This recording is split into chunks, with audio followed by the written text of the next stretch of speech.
जो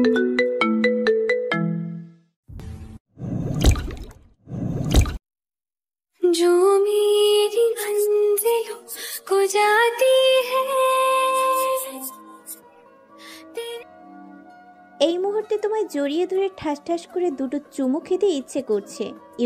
তুমি আমার বাচ্চার বাপ হতে যাচ্ছ।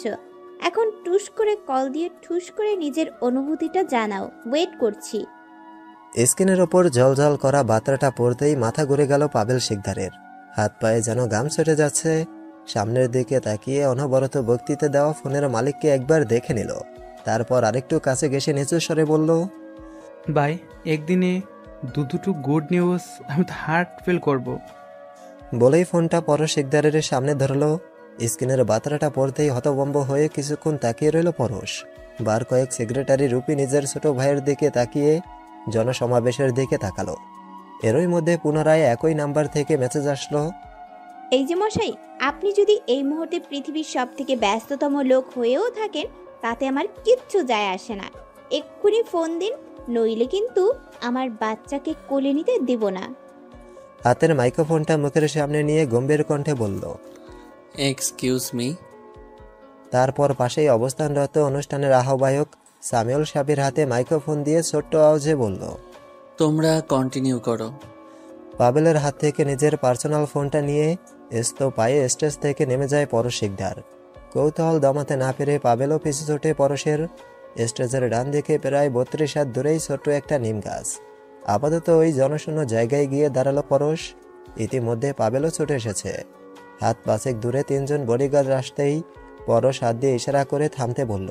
ব্যাস, সেখানেই দাঁড়িয়ে পড়ল তারা। অনুষ্ঠানে এখনো বলিষ্ঠভাবে বক্তৃতা দিচ্ছে সামিউল সাফি। হাতে ফোনের লক খুলে কিছুক্ষণ নাম্বারটার দিকে তাকালো পরশ। মস্তিষ্কে বার কয়েক চাপ দেওয়ার পরেও এই নাম্বারটা অচেনা লাগছে তার। পার্সোনাল ফোন হওয়ার দরুন মাত্র দম চারেক এই নাম্বারটা জানে। সেখানে হঠাৎ এরকম মেসেজ আসার প্রশ্নই ওঠে না। তাহলে কি রং নাম্বার? বুড়ো কুচকে এসব ভাবতে ভাবতেই পাবেলের দিকে তাকালো পরশ। 3 বছরের ছোট ভাইটার মুখটাকে বেশ সিরিয়াস করে তার দিকে তাকিয়ে আছে। এটা মাঠ না হয়ে বাড়ি হলে এতক্ষণে বিশাল কেলেঙ্কারি বাঁধিয়ে ফেলতো পাভেল। আর যাই হোক, পাবেলের সামনেই ব্যাপারটা ক্লিয়ার করতে হবে ভেবেই অচেনা নাম্বারটিতে কল করলো পরশ। মুহূর্তেই বিকট শব্দে বিস্ফোরিত হলো স্টেজ। সেকেন্ডের মধ্যেই আনন্দে উৎসবের স্থানটা পরিণত হলো ভয়াবহ কোনো রণক্ষেত্রে। হাজার হাজার মানুষ প্রাণ প্রাণে দৌড়াচ্ছে নিজেদের জীবন রক্ষার্থে। চারদিকে ধোয়া বালি লোকজনের ছোটাছুটি দেখে কিছুক্ষণের জন্য স্তব্ধ হয়ে গেল পরশ। এরই মধ্যে শখানেক গাড়িতে হাজির হলো ডিবি পুলিশ, ফায়ার সার্ভিস, বন ডিটেক্টর ফোর্স এবং আরও নিরাপত্তা বাহিনীর দল। সাথে রয়েছে অগণিত অ্যাম্বুলেন্স। পরশ পাথর হয়ে দাঁড়িয়ে আছে স্টেজের সামনে। যে লেকচার টেবিলের সামনে দাঁড়িয়ে সে বক্তৃতা দিচ্ছিল তারই নিচে লুকানো ছিল ছোট্ট টাইম বোমটি। অত্যন্ত ছোট হলেও বিস্ফোরক যন্ত্রটি ভীষণ বাজেভাবে বিস্ফোরিত হয়েছে স্টেজ এবং তার চারপাশের মানুষ মিলিয়ে প্রায় 17 জনকে আহত করেছে। সব থেকে বাজেভাবে আহত হয়েছে অনর্গল বলিষ্ঠ কণ্ঠের বক্তৃতা দিতে থাকা অনুষ্ঠানের আহ্বায়ক সামিউল সাফি। ইতিমধ্যে সবাইকে অ্যাম্বুলেন্সে করে স্থানীয় সদর হাসপাতালে ভর্তি করা হয়েছে। নিরাপত্তা কর্মীরা নানাভাবে জায়গাগুলোতে ইনভেস্টিগেশন করে জানিয়েছেন আসল সত্য। এটা তারা না বললেও সাধারণ চুনোপুটিরাও বুঝবে এই আক্রমণের কারণ। দীর্ঘ অনেক মাস ধরে নানা মিছিল মিটিং এর পরে আজকে সংসদ নির্বাচনে বিপুল ভোটে জয়লাভ করে এমপি হয়েছেন পরশ শিকদার। কৈশোর থেকেই বলিষ্ঠ ভাষণ, দুঃসাহস এবং বিদ্যালয়ের ছাত্র রাজনীতিতে যুক্ত থাকার কারণে রাজনীতির প্রতি এক অমূলক ঝোঁক তার। সেই ঝোঁককে কেন্দ্র করেই লেখাপড়া শেষ হওয়ার পরে আর চাকরিতে মনোনিবেশ করেনি সে, যুক্ত হয়েছে রাজনীতিতে। ফলস্বরূপ আজ 28 বছরের এই টকবগে যুবক জনসাধারণের বিপুল ভোটে জয়লাভ করে হয়েছেন এমপি। ভোটে জয়লাভ করার পরেই দলের সবাই আনন্দ উৎসব হিসেবে মাঝারি ধরনের অনুষ্ঠানের আয়োজন করেছিল নির্বাচন মাঠে। সেই আনন্দকে ধূলিসাৎ করার জন্যই হয়তো বিরোধী পক্ষ এই নিকৃষ্ট কাজটি করেছে। তবে সরাসরি শক্ত কোনো প্রমাণ ছাড়া কারো উপর আঙুল তোলা উচিত হবে না ভেবেই দলের সমস্ত সদস্যদের চুপ থাকার হুমকি দিয়েছেন পরশ।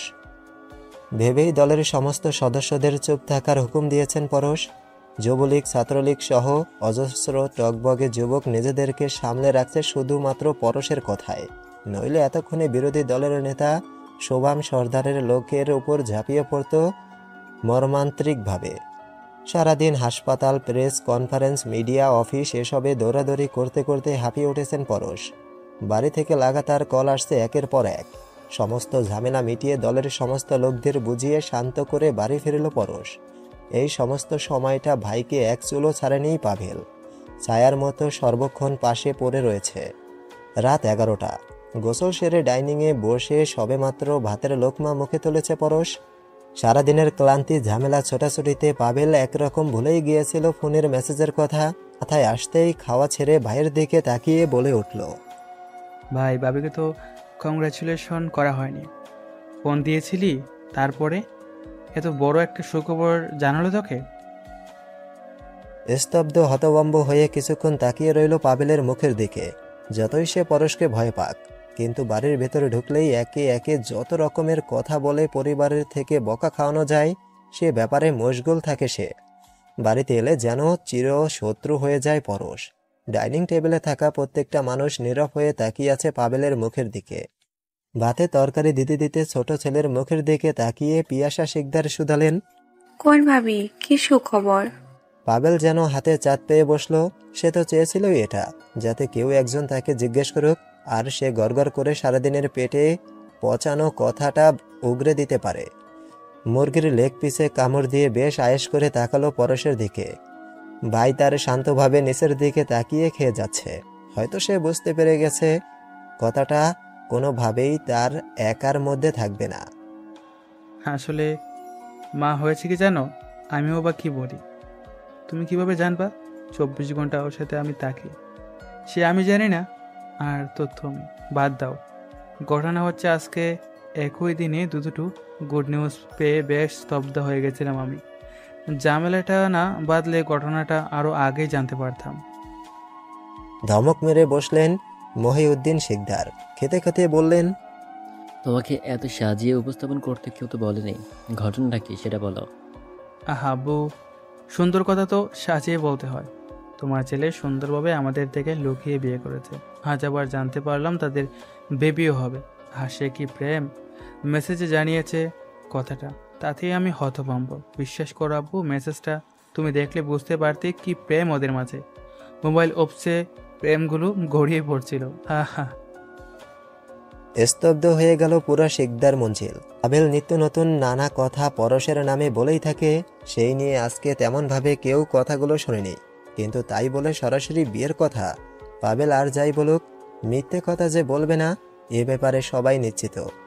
মাথায় হাত দিয়ে পাশের চেয়ারে বসে চুপচাপ পরশের দিকে তাকিয়ে আছে পিয়াসা। ছেলের নিরাপত্তা পেয়ে ধমকে বললেন, এই কথা শোনার জন্য আল্লাহ আমাকে বাঁচিয়ে রেখেছিল এতদিন। তোমার মেয়ে পছন্দ, তাকে বিয়ে করবা, সংসার করবা, আমাদের বলতে পারতা। আমি কি বাধা দিতাম? কি দরকার ছিল এভাবে লুকিয়ে বিয়ে করা? পরশ বুক ভরে দম নিল। তার খাওয়া শেষ। পাভেলের দিকে কিছুক্ষণ তাকিয়ে রইল, তারপর বাকিদের দিকে তাকিয়ে বলল, সেরকম কিছু না মা, আজকাল এরকম রং নাম্বারে অহরহ মেসেজ আসতেই পারে। আমি ওই নাম্বারটা চিনি না, আর না তো ওই মহিলাকে। আর আমার ফোন তো ওর কাছেই থাকে, ও হয়তো চিনে থাকবে। তুম করে উঠে বসলো পাভেল।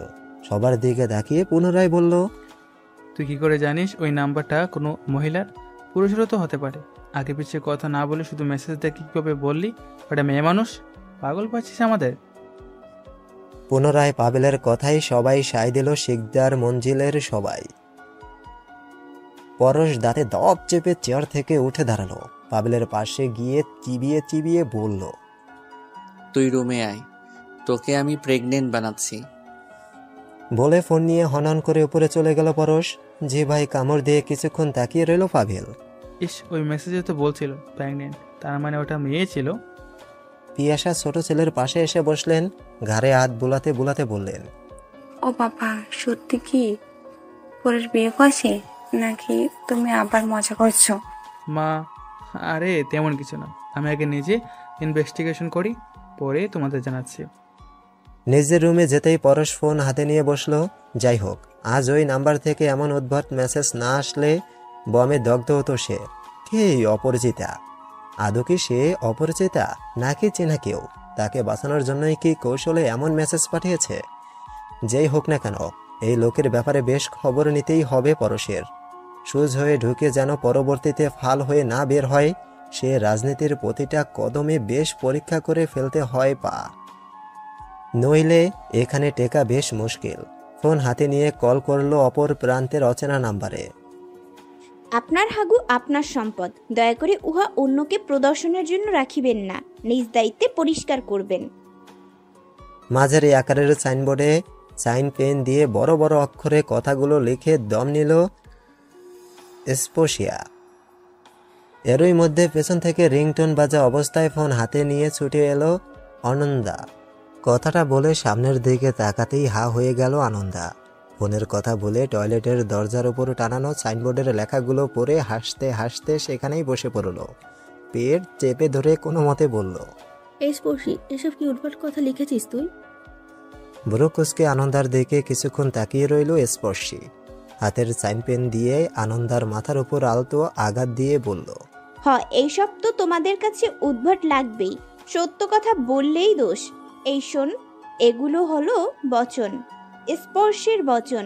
খনার যেমন বচন ছিল, তেমনি স্পর্শেরও বচন রয়েছে। নাক চোখ মুখ বুজে হোস্টেলের সবাইকে আমার বচনগুলো অক্ষরে অক্ষরে পালন করতে বলবি, নইলে কালকে ভার্সিটির মাঠে সেইটাকে অপমান করব। কত বড় খবিশের দল ভাবা যায়? এরা গোসল করতে গেলে এত এত পানি খরচ করে, যেন মনে হয় জামাইয়ের থেকে মোহরানা পেয়েছে। আর টয়লেটে গেলে এত কিপটামি করে, যেন জামাই যৌতুক হিসেবে পানি চেয়েছে। খবিশ কোথাকার, পুরো টয়লেটগুলোকেই বিশ্রীভাবে ক্যাটু।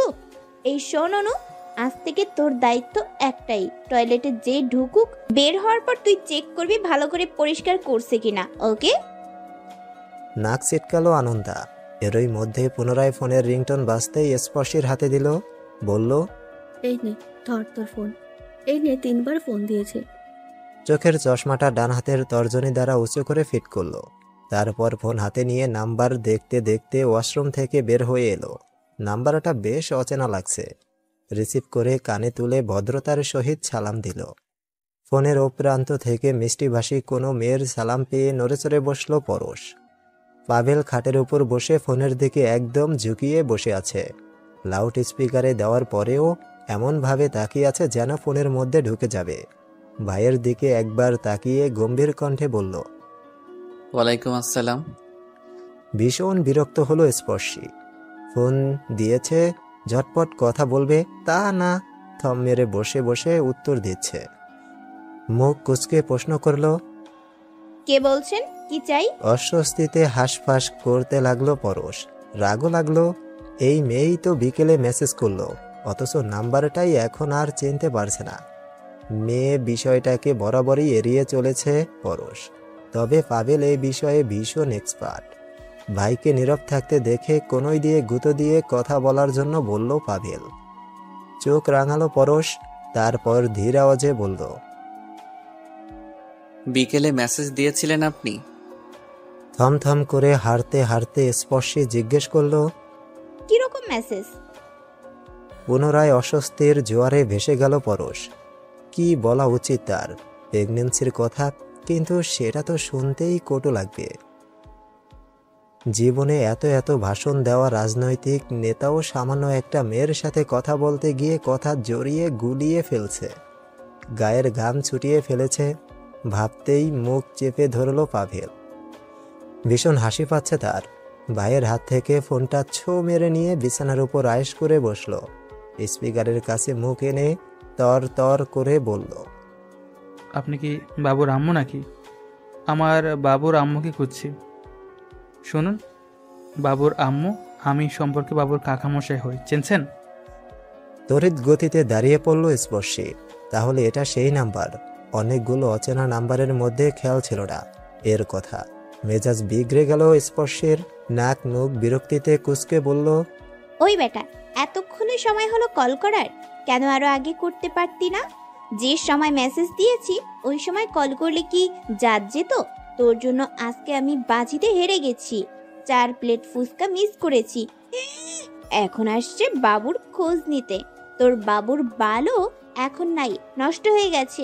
না, অ্যাবর্শন করে ফেলছি। না না, ডেলিভারি হয়ে গেছে। শয়তান বেটা, তোর জন্য জীবনে ফার্স্ট আমি বাজিতে হারলাম। একদম কল করবি না। স্তব্ধ হয়ে ফোনের দিকে তাকিয়ে আছে পরশ।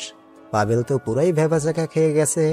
আনমনে পুনরায় পাভেল জিজ্ঞেস করলো, মাত্র 8 ঘন্টার মধ্যে ডেলিভারি হয়ে গেল? বলছে আর কটা ঘন্টা রাখা যেত না? খুব কি কষ্ট হতো? বাবুর বাবা চাচাকে না জানিয়ে ডেলিভারি করে ফেললেন। পরশ দ্রুত বেগে পাভেলের হাত থেকে ফোন আনলো। পাভেল পুনরায় টেনে নিয়ে গেল। রাগত কণ্ঠে পরশ বলল, এক্ষুনি ফোন কাটো। এই ভয়ানক মহিলার সাথে কথা বলার কোনো দরকার নেই, বেয়াদব মহিলা। ওপাশ থেকে সরাসরি বেয়াদব ভয়ানক উপাধি পেয়ে রণচণ্ডীর রূপ ধরল স্পর্শী। এত বড় সাহস, তাকে বেয়াদব মহিলা বলে? চেঁচিয়ে উঠে বলল, তোর বউ ভয়ানক মহিলা? তোর বউ বেয়াদব? শয়তানের বাচ্চা, তোর সাহস করতে পারো আমাকে বেয়াদব বলিস? স্পর্শীকে বেয়াদব বলিস? তোর সাহস থাকলে একবার জাবির ক্যাম্পাসে আয়, তোর হাড্ডি গুড্ডি ভেঙে গুঁড়ো করে দেয়ালে মাখিয়ে রাখবো। ফোন কেটে দিল পরশ। দুই ভাই ভেবাচাকা খেয়ে বিছানায় কতক্ষণ নীরব হয়ে বসে রইল। মনে হচ্ছে বিশাল কোনো যুদ্ধ করে সবেমাত্র ফিরেছে। মিনিট 5 চুপ থাকার পর পাভেল ধীর কণ্ঠে বলে উঠল, ভাই, আমার না একটা শখ জেগেছে। মনে করতে পারিস এটাই আমার অন্তিম ইচ্ছা। বিছানায় চিত হয়ে শুয়ে থাকা পরশ ভাইয়ের কথা শুনে শান্তভাবে বলল, কি ইচ্ছা? লাফ দিয়ে উঠে বসলো পাভেল। পরশের হাটের উপর আলতো কিল মারতে মারতে বলল, এই ভয়ানক মেয়েটাকে একদিনের জন্য হলো তোর সাথে বিয়ে দিতে ইচ্ছা করছে আমার। আহা, এটা মেয়ে কি ভালো, কি ভালো। যখন মুখ থেকে যেটা ছাড়ে সেটাই উপচে পড়ে। বিকেলবেলা মোবাইল ভর্তি প্রেম ছাড়লো, এখন আবার গালি। সারাদিন অন্যদের দমকে দমকে রাজনীতি করবি, রাত হলে তোর উপর রাজনীতি করবে। কি দারুণ রে ভাই, তাই না? এক হাত দিয়ে পাভেলের মাথা চেপে নুইয়ে অন্য হাত দিয়ে পিঠের উপর দুম করে কিল মারল পরশ। তারপর কলার ধরে টেনে রুম থেকে বের করে দরজা বন্ধ করে দিল। দরজার ওপাশ থেকে পাভেল এখনো চেঁচাচ্ছে, ভাই, বাবুর আম্মুর নাম্বারটা একটু দে না, 2 দিনের জন্য প্রেম করব। পরশ কোনো সাড়া দিল না, চুপ করে বিছানার উপর পড়ে রইল। মেয়েদের মুখের ভাষাও যে এমন হয় তা আজ সরাসরি জানল সে। মাথা থেকে সমস্ত ঘটনা ঝেড়ে চোখ বন্ধ করে ঘুমানোর প্রস্তুতি নিল। স্পর্শীকে চেঁচাতে দেখে পুনরায় আনন্দা বারান্দায় এলো। বুড়োকুসকে বলল, এই রাত 1টার সময়ও বেচারি তুই ঘুমাবি কখন? আর কি এমন হয়েছে যে এমনভাবে গালিগালাজ করছিস? করে হেঁটে এসে ছোট্ট সিঙ্গেল বেডের উপর বসলো স্পর্শী। চোখের চশমা খুলে সোজা হয়ে শুয়ে আনন্দাকে বলল, আরে বিকেলে যে বাজি ধরে কয়েকটা রং নাম্বারে মেসেজ দিলাম, সেখানকারই একটা নাম্বার থেকে এখন ফোন দিয়েছে। আমাকে ভয়ঙ্কর বেয়াদব মেয়ে বলেছে, তাই তো একটু আদর দিয়ে দিলাম। যাই হোক, এখন ঘুমাবো, ডিস্টার্ব করবি না একদম। এমনিতেও তোর জন্য তাড়াতাড়ি ঘুমাতে পারি না আমি। আকাশ থেকে পড়লো আনন্দা। মাথায় হাত দিয়ে নিজের বিছানায় বসে বলল, আল্লাহ, সইবে না স্পর্শী, এরকম মিথ্যা বলিস না। কোথায় তোর জন্য আমি ঘুমাতে পারি না সেটা না বলে তুই আমাকে দোষারোপ করছিস? Seriously, this is very bad. সকাল 11টা। শুক্রবার হওয়ার দরুন এখনো পড়ে পড়ে ঘুমাচ্ছে স্পর্শী। এ নিয়ে 8 বার ফোনে কল আসলেও ইচ্ছাকৃতভাবে কেটে দিয়েছে। 9 বারের বার কল রিসিভ করে চেঁচিয়ে বলল, কি সমস্যা খালামণি? তুমি জানো না এখন আমি ঘুমাচ্ছি, তাও বারবার ফোন দিচ্ছ কেন? তুমি আমার ফোন নাম্বার ও বাড়িতেও দিয়ে দিছো, রাহুল ভাইয়ের কাছেও দিয়ে দিছো। বলি এর চেয়ে পত্রিকায় ছাপিয়ে দিলে ভালো হতো না? তোমাদের জ্বালায় কি আমি হোস্টেলেও থাকতে পারবো না নাকি? ওপাশ থেকে বেশ আদুরে গলায় বিপাশা বললেন, ও মা, এমন করে না সোনা, আজ তো শুক্রবার, খালামণিকে দেখতে আসো একবার। আর দুলাভাই নাম্বার চেয়েছে, দেখে দিয়েছি। উনি তোমার বাবা না? বলো, বাবার সাথে কথা বলছো না কেন? মনি, তুমি জানো আমি কি জন্য ও বাড়িতে কথা বলি না, তাও বারবার এমন করো কেন? আর তোমার সাদের ছেলে তো আজকাল বাড়িতেই থাকে, এজন্যই আসি না তোমার কাছে। ওকে বাড়ি থেকে কোথাও ট্যুরে পাঠাও, দেখবে আমি দুম করে চলে আসব। এরই মধ্যে ওপাশ থেকে কর্কশ কণ্ঠে আরো আওয়াজ পেল স্পর্শী, এই, তোর সাহস কত বড় আমাকে বাড়ি থেকে বের করতে বলিস? এটা কি তোর জামাই বাড়ি যে সবাই তোর কথাই উঠবে বসবে, নাকি আমি তোর জামাই? মেজাজ বিগড়ে গেল স্পর্শীর, কাট কাট কণ্ঠে বলল, দেখো রাহুল ভাইয়া, একদম ঢং করবা না। আমার এইসব ঢং একদম ভালো লাগে না। তুমি বুড়ো হয়ে যাচ্ছ, বিয়ে শাদী করে ফেলো, তাহলেই আমি চলে আসব। হতাশ হয়ে মায়ের দিকে তাকালো রাহুল। পুনরায় দম নিয়ে বলল, আমি তো সেই কবে থেকেই বসে আছি। ব্যাস, তুই চলে আয়, তাহলেই কাজে ডেকে ফেলবো। থেমে দুষ্টুমির সুরে, এই, তুইও তো বুড়ি হয়ে যাচ্ছিস। মেয়েদের কোথায় ক্লাস 8-এ থাকতে বিয়ে দিয়ে দেয়, সেখানে তুই তো এবার অনার্স 3rd ইয়ারে পড়িস। তাড়াতাড়ি রাজি হয়ে যা, এবছরই করে ফেলি বিয়েটা। স্পর্শীর নীরবতা পেয়ে পুনরায় বলল, আর হ্যাঁ শোনো, আজকে আমি বন্ধুরা বাড়িতে যাচ্ছি, পিকনিক আছে। আপনি দয়া করে বাড়িতে পথধূলি দিয়ে যান ম্যাডাম, রাখছি। বলেই ফোন কেটে বিপাশার হাতে ফোন দিল রাহুল। থমথমে কণ্ঠে বলল, ও আজ এতটা বিগড়েছে শুধুমাত্র তোমার জন্য। কলেজের গণ্ডি পেরোনের সাথে সাথেই বলেছিলাম তোমার বিয়ের কথা, শোনোনি। জাহাঙ্গীরনগর বিশ্ববিদ্যালয়তে পড়তে দিয়েছো, তাও হোস্টেলে একা একা। যা ইচ্ছা করো তোমরা। বলেই হনহন করে ঘর থেকে বেরিয়ে গেল রাহুল। এই যে মশাই, রাস্তাটা কি আপনার বাপের, নাকি বিয়েতে যৌতুক হিসেবে পেয়েছেন? গাড়ির সাইডে সরান, নইলে একদম পা ভেঙে হাতে ধরিয়ে দিব। এলি কণ্ঠের এমন হুমকি পেতেই চমকে পেছনে তাকালো পরশ। সামনের সিট থেকে পাভেল চিৎকার করে পরশকে বলল, ভাই, এটা বাবুর আম্মুর স্পেশাল গলার আওয়াজ না? সকালবেলা ঘুম থেকে উঠতেই পার্টির জরুরি কাজে ঢাকা এসে পড়েছে পরশ শিকদার। বিলাসবহুল 3টি মাইকো মাঝখানের গাড়িটিতে বসে আছে সে।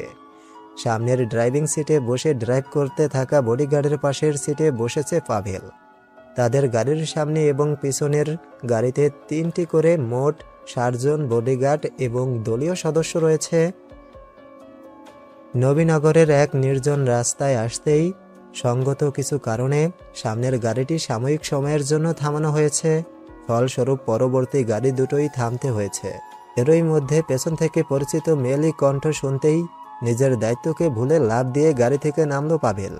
আশেপাশে তাকাতেই দেখলো পেছনের গাড়ির পেছন থেকে কথাগুলো ভেসে আসছে। সেই কথা তর্কাতর্কির রেশ ধরেই সেদিকে হাঁটা দিল পাভেল। বার কয়েক বারণ করলেও যখন পাভেল পরশের কথা শুনল না, তখন পরশও গাড়ি থেকে নেমে পাভেলের পিছু নিল। বেশ রসিয়ে রসিয়ে কথাগুলো বলল 40 ঊর্ধ্ব এক রিক্সা চালক। তেতে উঠল স্পর্শী। স্কুটি থেকে নেমে হেলমেট খুলে রিক্সাওয়ালার সামনে গিয়ে বলল, একদম চোখ গেলে দিব। চোখ কি শুধু আপনারই আছে, আমার নেই? রাস্তার মাঝখানে বসে ঢং শুরু করছেন। মেয়ে লোক দেখলেই সারা শরীর বেয়ে ঢং টপ টপ করে ঝরতে থাকে।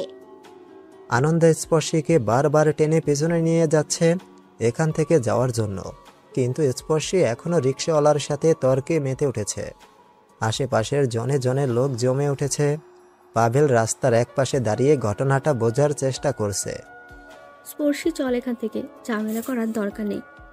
তেতে উঠল স্পর্শী, চেঁচিয়ে উঠে বলল, আমি ঝামেলা করছি, আর ওই অসভ্য বুড়োটা যে আমায়। বলার আগেই ঠস করে গালের উপর পুরুষালী এক থাপ্পড় পড়ল। আকর্ষাত আক্রমণে নিজেকে সামলাতে না পেরে স্কুটির উপর হয়ে পড়ল স্পর্শী। রাগে যন্ত্রণায় দাঁতে দাঁত পিষে সামনের দিকে তাকাতেই দেখল কালো রঙের পাঞ্জাবি এবং জিন্স পরিহিত এক যুবক চোখ লাল করে তাকিয়ে আছে তার দিকে। অচেনা কোনো ছেলে আঘাত করেছে, এটা যতটা না তার আত্মসম্মানে লেগেছে, তার থেকেও এই মুহূর্তে আঘাতের যন্ত্রণাটা বেশি পোড়াচ্ছে। বলতে গেলে একদম কোনো শাসন কটু বাক্য ছাড়া স্বাধীনভাবে বড় হওয়া মেয়েটা হঠাৎ রাস্তায় দাঁড়িয়ে অচেনা কোনো যুবকের শাসনের শিকার হবে, সেটা ভাবতেই অজ্ঞান হবার পালা স্পর্শীর। আশেপাশে তাকিয়ে দেখলো ঠিক কতজন এই থাপ্পড়টা দেখেছে। তার এখন ঠিক কী করা উচিত? এই লোকটাকে আরেকটা থাপ্পড় মারা? তাহলে যদি পুনরায় এই লোকটা আবার তাকে থাপ্পড় মারে বা কিল ঘুষি, তাহলে সে আবার মারবে এই লোকটাকে। একে একে সে মারবে, লোকটা মারবে, সে মারবে, এভাবে তো রাস্তায় রেসলিং স্টেজ হয়ে যাবে। না না, এটা করা যাবে না। তাহলে বাস্তবিকভাবে ঠিক কি করা উচিত স্পর্শীর? লজ্জা করে না নিজের বাবার বয়সী একটা লোককে এভাবে অপমান করতে? পারিবারিক কোনো শিক্ষা নেই, হয়েছ তো মেয়ে, অথচ আচরণ করছো ছেলেদের মতো। ছেলে হওয়ার খুব শখ, তাই না? এই চাচা, আপনি যান এখান থেকে। রিক্সাওয়ালাকে উদ্দেশ্য করে বলল পরশ। মাথায় হাত পাকা চুলওয়ালা রিক্সাওয়ালা নিজের পান খাওয়া লাল দাঁতগুলোকে বিশ্রীভাবে এলিয়ে স্পর্শের দিকে তাকিয়ে লালসার দৃষ্টিতে হেসে দিল। তারপর রিক্সা নিয়ে ছুটে গেল নিজের গন্তব্যে, যা স্পর্শীবাদে সবার অগোচরে রয়ে গেল। পরশ পুনরায় রাস্তায় দাঁড়ানো লোকদের উদ্দেশ্য করে বলল, আপনারা দাঁড়িয়ে কি সিনেমা দেখছেন? যান যে যার কাজে। পাভেল, গাড়িতে ওঠ। এদের মতো মেয়েরা শহরে লেখাপড়া করতে এসে নিজেদের ভিত্তিটাকেই ভুলে যায়। বাবা মা, বয়স বৃদ্ধদের সম্মান তো দূর, অভদ্র মেয়ে কোথাকার। বলেই পাবেলকে নিয়ে গাড়িতে উঠল পরশ। হেরে গেল স্পর্শী, আজ পুরো দমে হেরে গেল সে। রাস্তায় দাঁড়িয়ে একে তো বাবার বয়সী কারোর বাজে দৃষ্টির সম্মুখীন হয়েছে, তার উপর অচেনা উড়ে আসা কোনো ছেলের হাতে থাপ্পড় খেয়েছে, পারিবারিক শিক্ষার উপর আঙুল তুলেছে, তার উপর তাকে ছেলেদের মতো বলেছে। কষ্টে, গালের যন্ত্রণায়, অপমানে ঠোঁট কামড়ে ধরল স্পর্শী। চোখ দিয়ে নিরবিচ্ছিন্নভাবে অশ্রু ঝরছে। পরশদের গাড়ি চলতেই পেছনে ছুটল স্পর্শী। দৌড়ে দৌড়ে দাঁত কিরমির করে বলল, অসভ্যের বাচ্চা, তুই দাঁড়া। তোর সাহস কিভাবে হয় আমাকে থাপ্পড় মারার?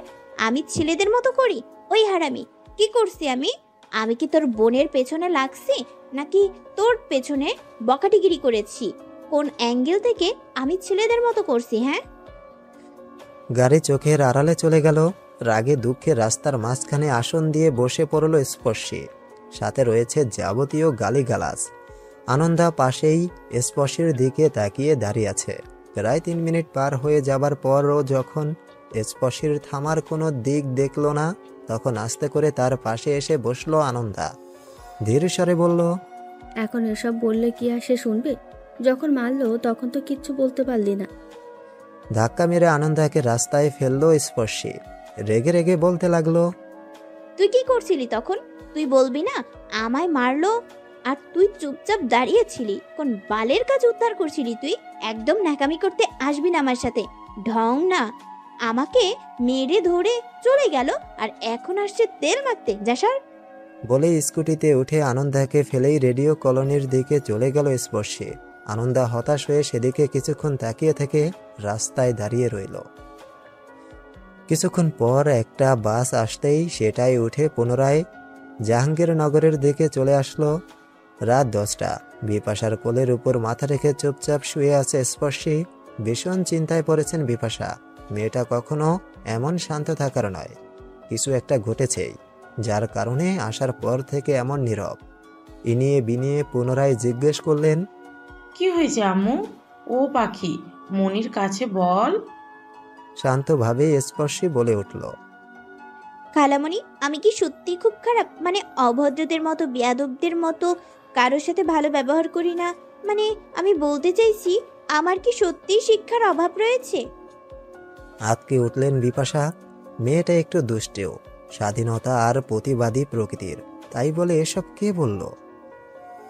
কে বলেছে আম্মু এসব? তোমাকে তো আমি বড় করেছি। মামুনি কি খারাপ শিক্ষা দিয়েছে তোমায়? বলো, যে যাই বলুক, তুই মন খারাপ করিস না একদম। ধরাস করে লাফ দিয়ে উঠে বসলো স্পর্শী। বিপাশার গাল দুটো টেনে দুটো চুমো খেয়ে বলল, উফ খালামণি, তুমিও না। যার তার কথাই স্পর্শীর মন খারাপ হয় না। আর স্পর্শী জানে তো যে এই কথাগুলো বলেছে সে হলো পৃথিবীর সেরা অভদ্র, তার শিক্ষার অভাব আছে। ও মনি, চিংড়ি মাছ আছে না? আমি এখন আবার ভাত খাবো। বিপাশা হেসে দিয়ে রান্নাঘরে চললেন খাবার আনার জন্য। কেটে গেছে প্রায় আরো 5 দিন। এর মধ্যে ধীরে ধীরে ভীষণ রকম ব্যস্ত হয়ে পড়েছে পরশ পাবেল। সারাদিন বিভিন্ন জায়গায় পরিদর্শন, প্রেস, মিডিয়া, নানা অনুষ্ঠান, পার্টি, কাজে প্রায় 2 দিন পর পর ঢাকায় যেতে হয়েছে তাদের। আজও তার ব্যতিক্রম নয়। বিকাল 4টা, পাটের কাজে আজও ঢাকায় আসতে হয়েছে পরশকে। তবে নিত্যদিনের মতো পাবেল সাথে নেই। নবীনগরের ভেতর থেকে গাড়ি যেতেই চমকে তাকালো পরশ। আশ্চর্যজনক ঘটনাটি দেখার জন্য দ্রুতই ড্রাইভার রূপী বডিগার্ডকে আদেশ দিল গাড়ি থামাতে। জানালার কাজ ভালোভাবে খুলে সামনের দিকে তাকাতেই অবাক হয়ে তাকিয়ে রইল। দূরেই রাস্তার পাশে 3 জন পথ শিশুকে বিরিয়ানির প্যাকেট তুলে দিচ্ছে স্পর্শী। অবাক হওয়ার রেশ ধরেই গাড়ি থেকে নামলো পরশ। নিজের ব্যক্তিত্বকে সাময়িকভাবে ছুটি দিয়ে বডিগার্ডদের আসতে বারণ করে এগিয়ে গেল রাস্তার পাশে। স্পর্শী বিরিয়ানির প্যাকেট খুলে একজনের মুখে তুলে খাইয়ে দিচ্ছে। বাহ, এক থাপ্পড়েই এত পরিবর্তন! তাহলে তো প্রতিদিন মারতে হয় তোমাকে ভালো করার জন্য। পেছন থেকে পুরুষালী আওয়াজ পেতেই পিছু ঘুরল স্পর্শী। প্রথমেই চোখে পড়ল কারো বুক। নীল রঙের পাঞ্জাবিতে টান টান হয়ে আছে প্রশস্ত বুকটা। মাথা তুলে উপরে তাকাতেই দেখল সেদিনের সেই অভদ্র পুরুষ। চোয়াল শক্ত করে ফেলল স্পর্শী, কিন্তু তাও কিছু বলল না। আর সে কাউকে কিছু বলবে না। মাথা নিচু করে সামনের দিকে তাকিয়ে হেঁটে গেল দূরে দাঁড়ানো পাগল লোকটার দিকে, যে এখনো স্পর্শীর হাতের বিরানির দিকে লোভাতুর ভঙ্গিতে তাকিয়ে আছে। পরশ হাতের ঘড়িটার দিকে চাইল, সময় আছে বেশ। নির্মল এই পরিবেশে স্পর্শীর পায়ের সাথে 2 পা নিজেও চলল। পরশের দিকে একবার তাকিয়ে স্পর্শী শান্তভাবে বলল, আমার খারাপ হওয়ার কোনো চান্সই নেই, কারণ আমি নিতান্তই ভালো মেয়ে। যারা খারাপ আমি শুধু তাদের সাথেই খারাপ ব্যবহার করি, বুঝেছেন? ও তাই নাকি? সেই জন্যই তো অচেনা মানুষকে মেসেজ দিয়ে সরাসরি বাচ্চার বাপ বানিয়ে দাও। জানো সেদিন আমি কি ঝামেলায় পড়েছিলাম? ধুম করে পরশের দিকে তাকালো স্পর্শী। তাহলে এই সেই লোক? স্পর্শীর চমকিত মুখ দেখে নিশ্চিত হয় পরশ। কারো গলার আওয়াজ ধরেই নিশ্চিত হওয়া যায় না, তাও সে কথাটা বলেছিল। কিন্তু এবারে সে নিশ্চিত সেই মেয়েটাই এটা। স্পর্শী কয়েক পলক পরশের দিকে তাকিয়ে পাগলটার হাতে বিরিয়ানির প্যাকেটটা খুলে দিল। আনন্দে পরপর কয়েকটা লাফ দিল মানসিক বিকারগ্রস্ত বয় বৃদ্ধাটি। স্পর্শী তুলে খাওয়াতে যেতেই পাগলটি তার হাতকে জারে মেরে দৌড় দিল দূরে, যেন স্পর্শী তার খাবারটি আবার নিয়ে যাবে। হেসে দিল পরশ। স্পর্শী তার দিকে তাকালো, বলল, এই আপনিও ভীষণ খারাপ মানুষ। আপনার সাথেও আমি খারাপ ব্যবহার করব, তবে আজ না, পরবর্তীতে দেখা হলেই বুঝবেন স্পর্শী কি জিনিস।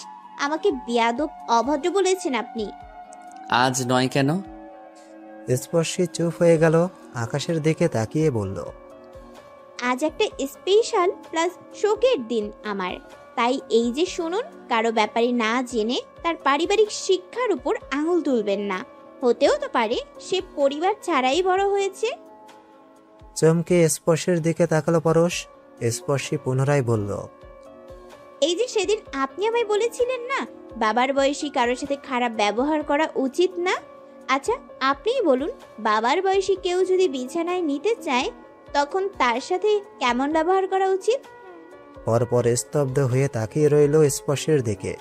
স্পর্শী আবারও বলল, শুনুন, আপনি আমায় সেদিন থাপ্পড়টা মেরে ভুল করেছেন। ওই থাপ্পড়টা ওই রিক্সাওয়ালাকে মারা উচিত ছিল। উনি ইচ্ছে করে বারবার গাড়িটাকে আমার স্কুটির সামনে নিয়ে যাচ্ছিলেন। বারণ করার পর থেমেও ছিলেন, কিন্তু ওনার দৃষ্টি আমার আর আমার বান্ধবীর শরীরের দিকে ছিল, শকুনের মতো। ওই যে আপনি বলেছিলেন না, মেয়ে হয়েও কেন ছেলেদের মতো আচরণ করি, তাহলে শুনুন, এই আচরণটা না করলে আপনাদের মতো পুরুষদের থেকে নিজেকে রক্ষা করা খুব কঠিন। এই যে কথায় কথায় ঝগড়া করি, তেজ নিয়ে প্রতিবাদ করি, এটাতে আপনাদের মতো ছেলেরা ভয় পেয়ে ঝামেলায় জড়াতে চায় না। যদি চুপচাপ থাকতাম না, তাহলে অবলা পেয়ে সেই প্রথম দিনেই চিড়ে কুড়ে খাওয়ার চেষ্টা করত। যাই হোক, আপনার পাওনাটা পরবর্তী দিন পাবেন। স্পর্শীকে অভদ্র বলে কেউ শুধু শুধু পার পায় না। কথাগুলো বলে চলে গেল স্পর্শী। স্তব্ধ হয়ে দাঁড়িয়ে রইল পরশ। এখনো যেন স্পর্শীর কথার ঘোর কাটছে না। এরই মধ্যে আবার স্পর্শী দৌড়ে এলো, হাতের থেকে 2টো জিলাপি এবং একটা মিষ্টি পরশের হাতে দিয়ে বলল, এটা খান, তবারক, খেয়ে দোয়া করবেন কিন্তু। অবাক হয়ে জিজ্ঞেস করলো পরশ, কিসের তবারক? মাজার জিয়ারাত করতে গিয়েছিলাম, সেখানে মিলাদও পড়িয়েছি। ওই আজ আমার জন্মদিন আর আমার মায়ের মৃত্যুবার্ষিকী কিনা, তাই। হতভম্ব হয়ে পরশ বলল, জন্ম মৃত্যু মানে? এসে দিল স্পর্শী, বলল, ওই আমি জন্মানোর কয়েক মিনিট পরেই মা মারা যায়। এই জন্যই পারিবারিক শিক্ষাটা পাইনি। দোয়া করবেন মায়ের জন্য। ওকে, বাই বাই। বলেই চলে গেল স্পর্শী। পরশ অবাক হয়ে তাকিয়ে রইল সামনের শুভ্র পরীর দিকে। সাদা ঢোলা সালোয়ার কামিজ, মাথায় ওড়না পরা মেঘ বালিকা যেন মেঘের সাথে তাল মিলিয়ে সামনের দিকে হেঁটে যাচ্ছে। বডিগার্ডের ডাকে হুঁশ ফেরে পরশের। হাতের মিষ্টির দিকে তাকিয়ে কয়েকবার পিছু ফিরতে ফিরতে গাড়িতে ঢুকলো। সারাদিনের কাজ শেষে ক্লান্ত হয়ে বাড়ি ফিরল পরশ। শরীরটা কোনো রকমে টেনে দোতলায় তুলল। ইদানিং খুব বেশি চাপ যাচ্ছে তার উপর। সারাদিন ছোটাছুটি দৌড়াদৌড়ির উপরেই থাকতে হয়। রুমের মধ্যে ঢুকে ধরাস করে দরজাটা লাগালো। গায়ের পাঞ্জাবিটা খুলে বিছানার উপর ছুঁড়ে ফেলল। তারপর টাওয়াল নিয়ে সোজা বাথরুমে ঢুকে পড়ল। রাত 10:30। শেখদার বাড়ির সবাই ডাইনিংয়ে বসে পরশের জন্য অপেক্ষা করছে। বাবা মহিউদ্দিন শেখদার স্থানীয় কলেজের অধ্যক্ষ। সারাদিনে সবাই কাজের চাপে আলাদা আলাদা খেলেও রাতের খাবারটা যত রাতেই হোক না কেন একসাথেই খায় তারা। পাভেল চেয়ারের উপর বসে ফোন স্ক্রল করছে। পিয়াসা শেখদার সবার জন্য খাবার বাড়ছেন। এরই মধ্যে ঘুমে ঢুলুঢুলু করতে করতে হাজির হলো 14 বছরের এক শ্যামরাঙা কিশোরী। সিঁড়ির উপর দাঁড়িয়ে একে একে সবার দিকে তাকালো। তারপর ধীর পায়ে এগিয়ে গিয়ে বাবার পাশের চেয়ারে বসতেই পুনরায় দাঁড়িয়ে পড়ল। পাভেল নিজের চেয়ারে বসেই প্রেমার চেয়ারে পা তুলে দিয়েছে। ছোট প্রেমা ভীষণ ভালোভাবেই বুঝতে পারল তাকে জ্বালানোর জন্য এমনটা করছে পাভেল। তারপরেও কোনোরূপ বাক্য ব্যয় করল না। ও পাশের চেয়ারে গিয়ে বসতেই পুনরায় একই ঘটনা ঘটালো পাভেল। চেঁচিয়ে উঠল প্রেমা। পাভেলের দিকে তাকিয়ে বলল, ম্যানারলেস কোথাকার। চোখ বড় বড় করে ফেলল পাভেল। মহিউদ্দিন শেখদার হেসে দিলেন। ছোট্ট মেয়েটাকে 2 হাতে জড়িয়ে নিলেন নিজের কোলে। মেয়েটা তার খুবই কম কথা বলে। বলতে গেলে প্রয়োজন ছাড়া কিছুই নিজ থেকে বলবে না। লেখাপড়া নিয়ে বেশ মশগুল সে। পাভেল ব্যঙ্গ করে প্রেমাকে বলল, ওই ম্যানার্স অর্থ জানিস তুই? খুব তো বললি। চোখ ছোট ছোট করে পাভেলের দিকে তাকিয়ে রইল প্রেমা। বর্তমানে যে সে 8ম শ্রেণীতে পড়ে সেটা হয়তো তার গুণধর ভাই ভুলেই গেছেন। নিজের প্লেট সামনে টেনে নিয়ে পাভেলের উদ্দেশ্যে বলল, আমি তো তোমার মতো ক্লাসের পর ক্লাসে ডাব্বা মেরে উঠিনি, বেশ ভালো ফলাফলের সাথে উত্তীর্ণ হয়েছে। শোনো ছোট ভাইয়া, আমি পরশ শিকদার নই যে তুমি ঘন্টার পর ঘন্টা আমার পেছনে লেগে থাকবা, আমাকে জ্বালাবা, আর আমি তা চুপচাপ সহ্য করব। আমার সাথে লাগতে আসবে না একদম। সিঁড়ির উপরে দাঁড়িয়ে ঠোঁট কামড়ে নিঃশব্দে হাসল পরশ। তার এই ছোট্ট বোনটা বয়সের থেকেও নিজেকে সবার সামনে বড় করতে আগ্রহী, যেন সে ছাড়া পৃথিবীর সবাই কম বুঝদার। আলতো পায়ে হেঁটে গিয়ে বোনের পাশের চেয়ারে বসলো। তারপর নিজের প্লেট সামনে টেনে বলল, তা আপনি এত বড় হয়েছেন, এত বোঝেন, অথচ এটুকু ম্যানার্স জানেন না যে বড় ভাইকে নাম ধরে ডাকতে নেই? সামান্য হতাশ হলো প্রেমা। সে তো কথার কথাই বলেছে। করুণ চোখে বড় ভাইয়ের দিকে তাকিয়ে ইনিয়ে বিনিয়ে বলল, সবসময় ভাইয়া ভাইয়া বললে সেটা দৃষ্টিকটু দেখায়। বাক্যের প্রয়োজনে নাম ধাম একটু নিতেই হয়, ও তুমি বুঝবে না। পরশ বোনের দিকে না তাকিয়েই মাথা নাড়িয়ে সম্মতি দিল। বলল, হ্যাঁ হ্যাঁ, আমারই ভুল। পাভেল এখনো ফোনের মধ্যে ডুবে আছে। পরশ বার কয়েক বারণ করলেও সেদিকে সে কান দিল না। বাধ্য হয়ে পরশ চৌ মেরে ফোন টেনে নিজের হাতে নিল। তারপর ধমক মেরে পাভেলকে খেতে হুকুম দিল। ডাইনিং টেবিলের নীরবতা ভেঙে পিয়াসা শেখদার অভিমানী গলায় খাবার বাড়তে বাড়তে বললেন, আমার হয়েছে যত জ্বালা। সারাক্ষণ চাকরের মতো কাজ করতে থাকো, আসামিদের মতো একটু করে মতো একা পড়ে থাকো। কারো কোনো খেয়ালই নেই আমার উপর। 3-3টা বাচ্চা আমার, অথচ মানুষ বাড়ানোর কথা মনে করছে না তারা। একা একা ভালো লাগে না আমার। আচমকা কেসে দিলেন মহিউদ্দিন শেখদার। ছেলে মেয়েদের সামনে বউয়ের দিকে অবাক হয়ে তাকিয়ে রইলেন। নিচু কণ্ঠে আমতা আমতা করে বললেন, ছেলে মেয়েদের সামনে এসব কেমন কথা প্রিয়া? তোমার আরও বাচ্চা লাগবে, আমার বললেই পারো। চোখ বড় বড় করে দাঁড়িয়ে পড়ল পিয়াসা। স্বামীর দিকে তাকিয়ে চোখ রাঙিয়ে বললেন, আপনাদের মাথা খারাপ নাকি? আমি কি বলছি আর আপনি কি বলছেন? বলছি ছেলে দুটো তো আমার বুড়ো হয়ে যাচ্ছে, সেদিকে কি আপনাদের খেয়াল আছে নাকি? বিয়ার শাদী কি করার ইচ্ছে নেই? আদরে আটকানা হয়ে মায়ের গায়ের উপরে মাথা এলিয়ে দিল পাভেল। ছোট্ট বাচ্চাদের মতো মুখ বাঁকিয়ে বলল, আম্মু, তুমি শুধু বুঝো আমার কষ্ট। অলরেডি 25+ হয়ে গেছে আমার, অথচ কেউ কিছু বলেই না। হাত ঝাড়া দিয়ে ছেলেকে দূরে সরিয়ে দিলেন পিয়াসা। তারপর থমথমে মুখে পরশের দিকে তাকিয়ে বলল, তোমার সমস্যা কোথায়? সন্ন্যাসী হওয়ার ইচ্ছা আছে নাকি? মাথা তুলে একবার মায়ের দিকে তাকালো, তারপর না বোঝার মতো পুনরায় বলল, কোন ব্যাপারে কথা বলছো? তেতে উঠলেন পিয়াসা, বললেন, আমি মেয়ে দেখছি কাল থেকে। 1 মাসের মধ্যে বিয়ে করাবো তোমায়। পরের মাস পাবেলকে করাবো, আর তারপরে ছোট্টটাকে সরাবো, তারপর শান্তি। চমকে মায়ের দিকে তাকালো প্রেমা। রাগত দৃষ্টিতে তাকাতেই পিয়াসা বলে উঠলেন, এমনভাবে তাকিয়ে আছ কেন? তোমার বয়স কম বলে এই ভাব দেখাও? কই ভাবো তো, দেখাও। 30 বছর বুড়িদের মতো। বিয়ে দেব না তো ঘরে বসিয়ে রাখবো? কিছু বলল না প্রেমা। খাবার খেয়ে চুপচাপ ডোন্ট কেয়ার ভাব নিয়ে উপরে চলে গেল। পিয়াসা পুনরায় পরশকে জিজ্ঞেস করতেই বলল, আচ্ছা ঠিক আছে, আমাকে কটা দিন সময় দাও। সবে তো দায়িত্বটা পেলাম, নিজেকে একটু মানিয়ে নেই, তারপর জানাচ্ছি।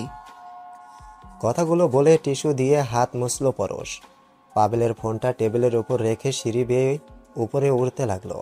পেছন থেকে করুণ স্বরে পাবেল বলল, ভাই যা করিস একটু তাড়াতাড়ি করিস, বুঝিস তো তোর পরে সিরিয়ালটা আমার। খাবার শেষে রুমে ঢুকে বিছানায় টান টান হয়ে শুয়ে পড়ল পরশ। পাশ থেকে ফোনটা নিয়ে কল লিস্টে ঢুকতেই অচেনা এক নাম্বারের সম্মুখীন হলো। মস্তিষ্কে চাপ দিতেই মনে পড়ল স্পর্শীর কথা। বেশ কিছুক্ষণ ভেবে গুটি গুটি অক্ষরে নাম্বারটি স্পর্শিয়া নামে সেভ করল। প্রাইভেট ফোন হওয়ার দরুন যে কজন লিস্টে আছে সবার নামেই সেভ করা। অচেনা নাম্বারে ভুল করে যদি কখনো কল দিয়ে বসে সেই ভেবেই সেভ করে রাখল পরশ। আজকে প্রায় প্রত্যেকটা বাক্য স্পর্শী নিজের নাম বলেছে, সেই জন্য নামটা একদম মাথায় গেঁথে রয়েছে। রাত 12টা।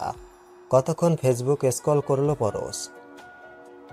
রিসেন্টলি হওয়া বিভিন্ন মিটিং, মিছিল, অনুষ্ঠানের ছবি আপলোড দিয়েছে সবাই তাকে ট্যাগ করে। সেগুলোরই কমেন্ট চেক করছিল। ঘুম আসছে না একদম। যতই ঘুমানোর চেষ্টা করুক না কেন স্পর্শের কথাগুলো বারবার কানে বাজছে। এমনটা হচ্ছে কেন? মেয়েটার প্রতিটা কথাই যেন আলাদা এক অনুভূতি মেশানো ছিল। ছিল অজস্র কষ্টের অনুভূতি। স্পর্শের পরিবার নেই, মা নেই, তাহলে তো সে খুব দুঃখী। তাহলে এত ভালো একটা ভার্সিটিতে পড়ছে কিভাবে সে? স্কুটি পেল কোথায়? আর ততই যদি কষ্ট থাকে তাহলে রাস্তার অনাথদের খাবার বিলায় কিভাবে? পরক্ষণেই মস্তিষ্কে হানা দেয়, নিশ্চয়ই ও কোনো জব করে নিজের খরচ চালাচ্ছে। বর্তমান সময়ে জব করে খরচ চালানো তো আর খুব বেশি কঠিন না। ভালো স্টুডেন্ট হয়তো ভালো কোনো জব করছে, কিন্তু তারপরেও মেয়েটার খুব কষ্ট। সেদিন থাপ্পড় মারায় হয়তো খুব আত্মসম্মানে লেগেছে, আর পারিবারিক শিক্ষা তুলে কথা বলায় হয়তো বেশিই কষ্ট পেয়েছে। উফস, উচিত হয়নি পরশের এমনটি করা। সরি বলা উচিত, কিন্তু কিভাবে? আর কি কখনো দেখা হবে? ভাবতেই মনে হলো ফোনের কথা। নাম্বার আছে তো, কল করা যেতেই পারে।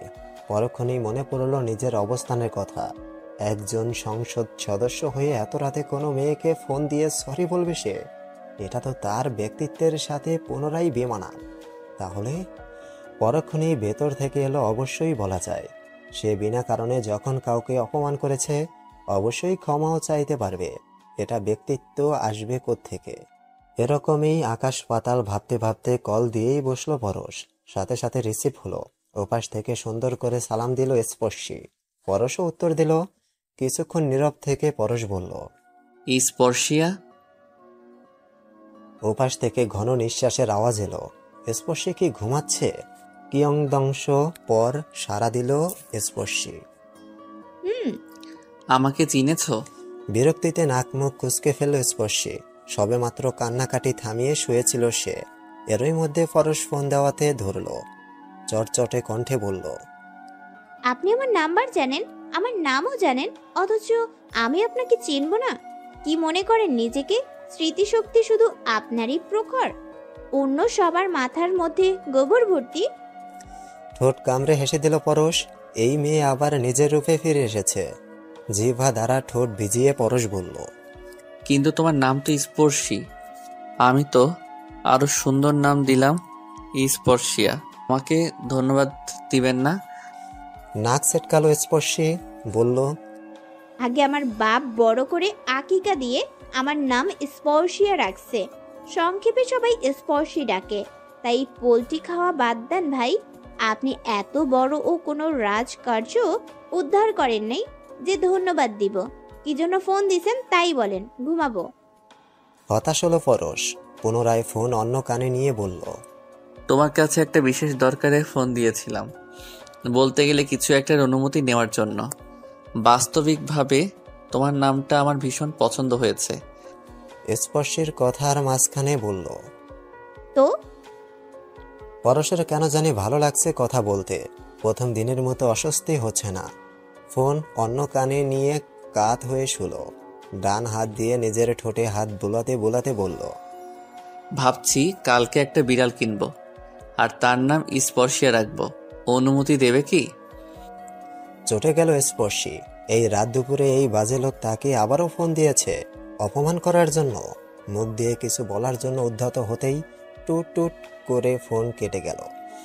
নিজে থেকে ফোন দিতে গিয়েই শুনল ওপাশ থেকে কোনো ভদ্র মহিলার কণ্ঠ, আপনার কাঙ্ক্ষিত নাম্বারটিতে এই মুহূর্তে সংযোগ দেওয়া সম্ভব হচ্ছে না, অনুগ্রহ করে কিছুক্ষণ পর আবার চেষ্টা করুন, ধন্যবাদ। ফোনটা বন্ধ করে ঠোঁট কামড়ে হেসে দিল পরশ। এখনই যে স্পর্শের কিছু বিখ্যাত গালির সম্মুখীন হবে সেটা বুঝেই ফোন বন্ধ করে দিয়েছে। নীরব হাসিতে বার কয়েক গড়াগড়ি খেলো বিছানায়। পাবেল থাকলে হয়তো এতক্ষণে রুম কাঁপিয়ে হেসে উঠত। ভীষণ আলাদা রকমের সুখ অনুভূতি হচ্ছে পরশের। হয়তো স্পর্শীকে জ্বালাতে পেরেছে তাই। কোথায় ক্ষমা চাওয়ার জন্য ফোন দিয়েছিল তা না, উল্টো আবার রাগিয়ে দিয়ে ফোন কেটেছে। হাতের ফোনটা বিছানায় রেখে চোখ বন্ধ করে শুয়ে পড়ল।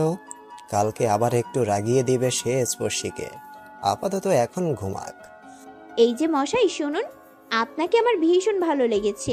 কেন লেগেছে জানি না, তবে এখন আমি চাচ্ছি সারা রাত ধরে কথা বলতে। উঠুন ঘুম থেকে, এটাই আপনার শাস্তি। মাঝরাতে ঘুমের মধ্যে হঠাৎ কর্কশ কণ্ঠ বাজতে থাকা ফোনটা কানে নিতেই ওপাশ থেকে মেয়েলি কণ্ঠের এমন কথা শুনে স্ক্রিনের দিকে তাকালো পরশ।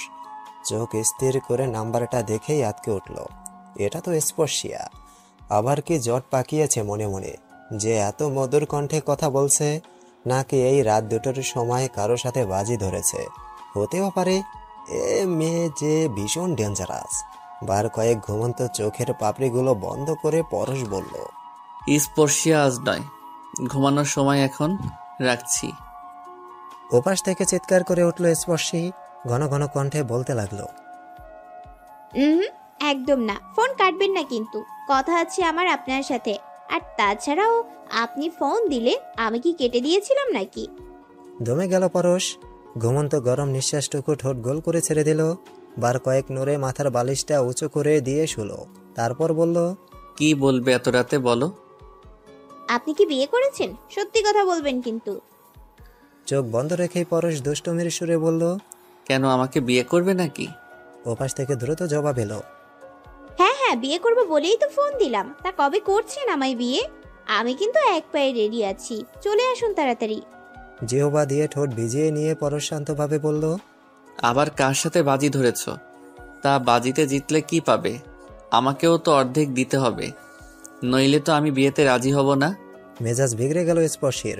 ওপাশ থেকে বিকট শব্দ দিয়ে চেঁচিয়ে উঠে বলল, ওই বেটা, ভাব বেড়ে গেছে তাই না? স্পর্শী নিজে থেকে তোকে বিয়ের অফার দিচ্ছে আর তুই এখনো ঢঙের মধ্যে পড়ে আছিস। করবো না তোকে বিয়ে, ক্যান্সেল তুই, বুঝলি? বিয়ে করবো না।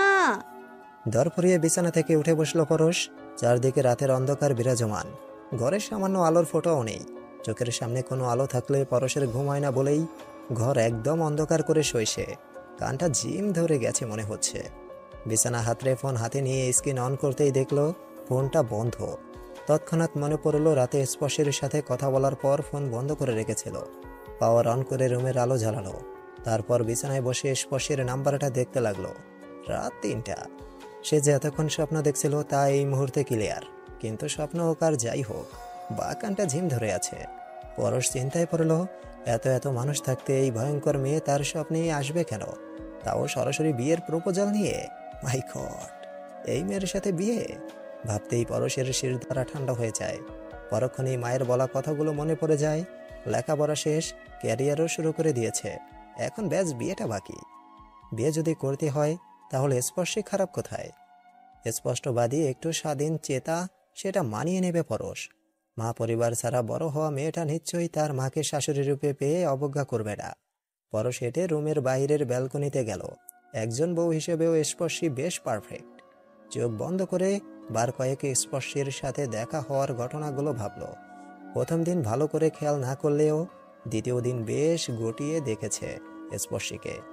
সাদা সালোয়ার কামিজ, ওড়না একদম নিষ্পাপ লাগছিল।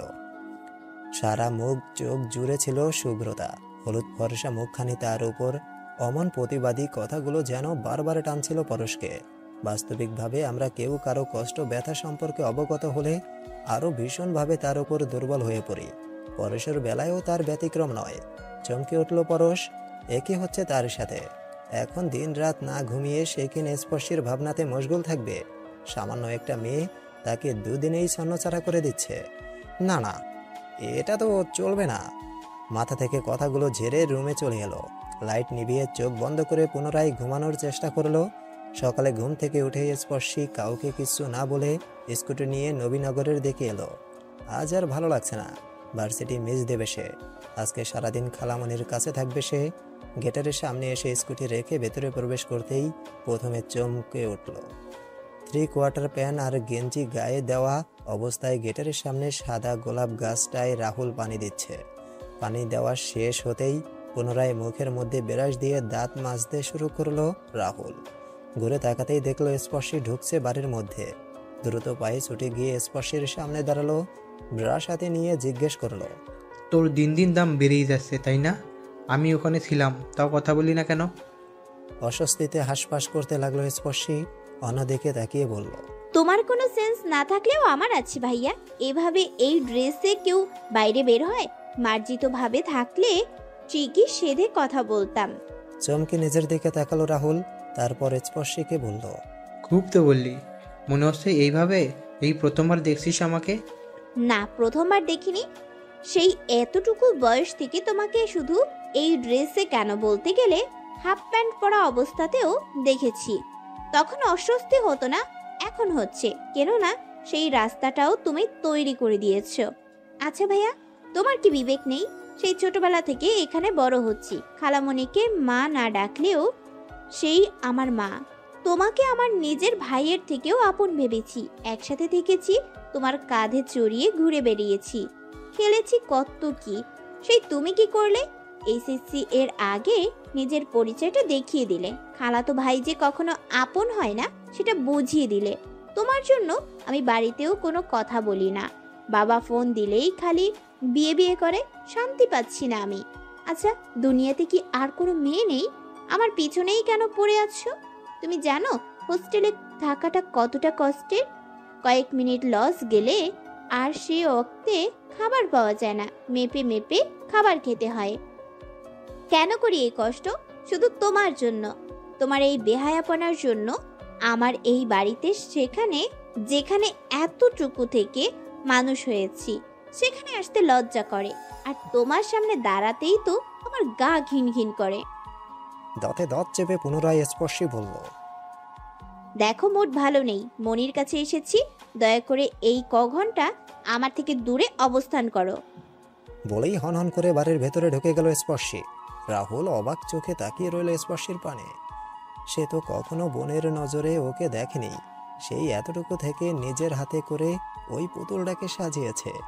এই 32 বছর বয়স পর্যন্ত একটাও প্রেম করেনি। যখনই কেউ এমন কিছু বলেছে তখনই সবাইকে বলেছে পরিবার থেকে কাজিনের সাথে বিয়ে ঠিক হয়েছে। এমনকি স্পর্শীর অপছন্দের জন্য নিজের শখের শিক্ষকতা ছেড়েছে। নিজের পরিবার থেকে শুরু করে স্পর্শীর পরিবারকে পর্যন্ত রাজি করিয়েছে। কিন্তু সেই স্পর্শী তো আর তার নেই। আচ্ছা, স্পর্শ কি কারোর সাথে সম্পর্কে জড়িয়েছে? ভাবতেই শ্বাসরুদ্ধ হয়ে এলো রাহুলের। এমনটা কখনো হবে না, সে হতেই দিবে না। এর আগেই প্রয়োজনে জোর করবে স্পর্শীকে, বাধ্য করবে বিয়ের জন্য। একবার বিয়েটা হয়ে গেলে বাচ্চা নিয়ে নেবে, পরে বাচ্চার জন্য হলেও স্পর্শী বাধা পড়ে যাবে তার সাথে। এতদিন ভদ্রভাবে রাজি করিয়েছে, রাজি হয়নি, এবারে অভদ্র হবে সে।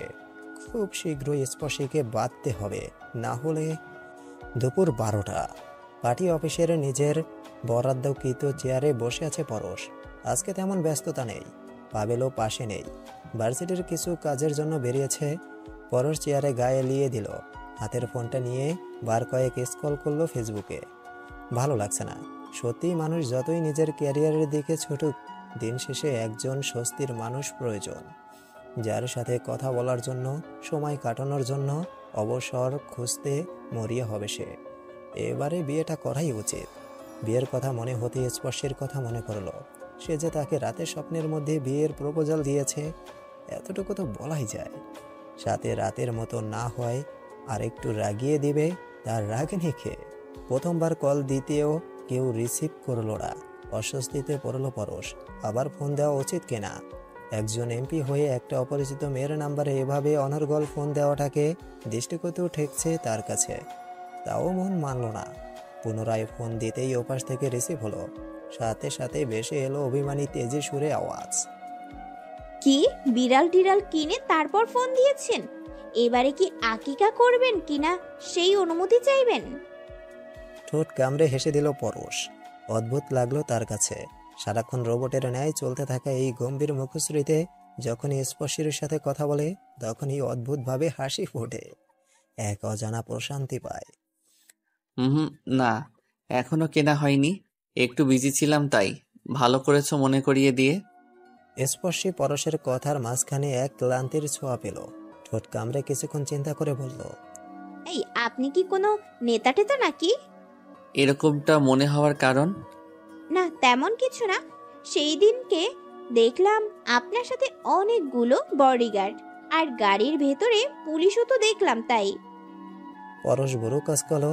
ভাবলো একবার বলে দেবে, কিন্তু সে এমপি। এটা শোনার পরে যদি স্পর্শী তার সাথে কথা বলতে অস্বস্তি বোধ করে, বলল, ওই ছিলাম একটু আর কি। দু ঠোঁট এক করে ভেবে স্পর্শী বলল, পাতি নেতা। এই শুনুন, এইসব নেতাগিরি বন্ধ করুন। বড় বড় নেতার পেছনে সারা দিন রাত ঘুরবেন, দিন শেষে আপনারই শত্রু বাড়বে।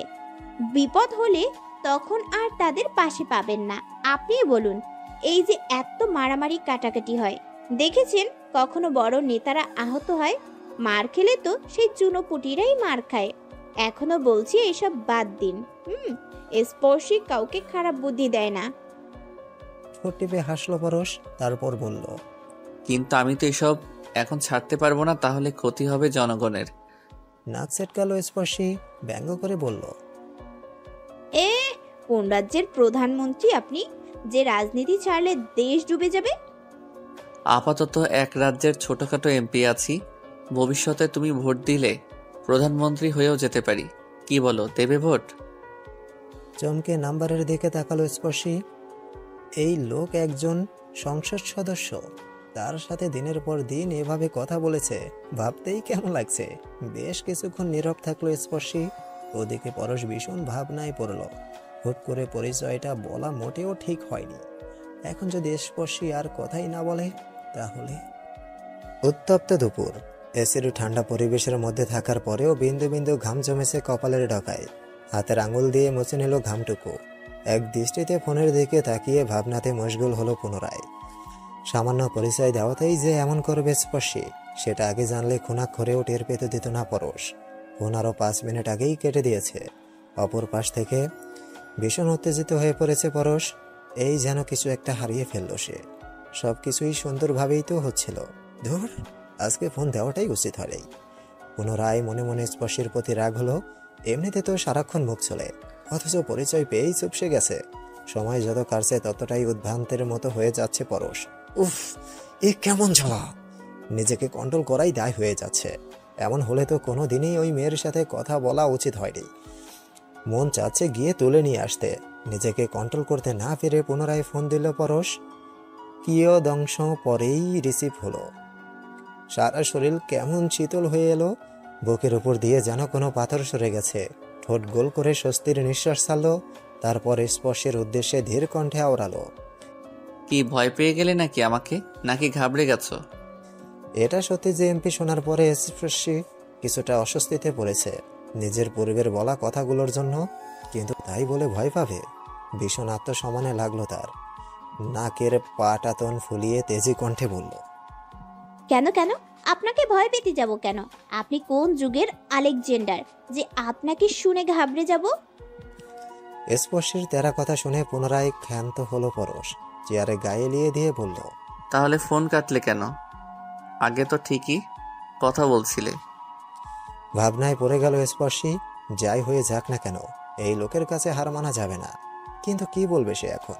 অনেক ভেবে টান দিয়ে বলল, ও, আমি একটা কথা ভাবছিলাম। ভোরু কুচকে নিল পরশ। বলল, তা কি এমন ভাবছিলে যার জন্য ফোন কাটতে হলো? মেজাজ বিগড়ে গেল স্পর্শীর। এই লোক তাকে সামান্য ফোন কাটার জন্য জেরা করছে, নিজের এমপিগিরি স্পর্শের উপর ফলাচ্ছে। একে তো সেকেন্ডের মধ্যে সাবান ছাড়া ধুয়ে রশিতে টাঙিয়ে দেবে স্পর্শী। তেরা কণ্ঠে বলল, ও, আমি ভাবছিলাম আপনি আদৌ কোনো এমপি কিনা, আর হলেও কতটা লুচু এমপি যে অচেনা মেয়েদের ফোন দিয়ে বিরক্ত করে। এই বাংলাদেশে আর কি কোনো মেয়ে নেই নাকি? আপনি বেছে বেছে আমাকেই কেন ফোন দিচ্ছেন? বাকরুদ্ধ হয়ে গেল পরশ। এই মেয়ে তার অত ভালো চরিত্রের সেকেন্ডের মধ্যে দাগ লাগিয়ে দিল।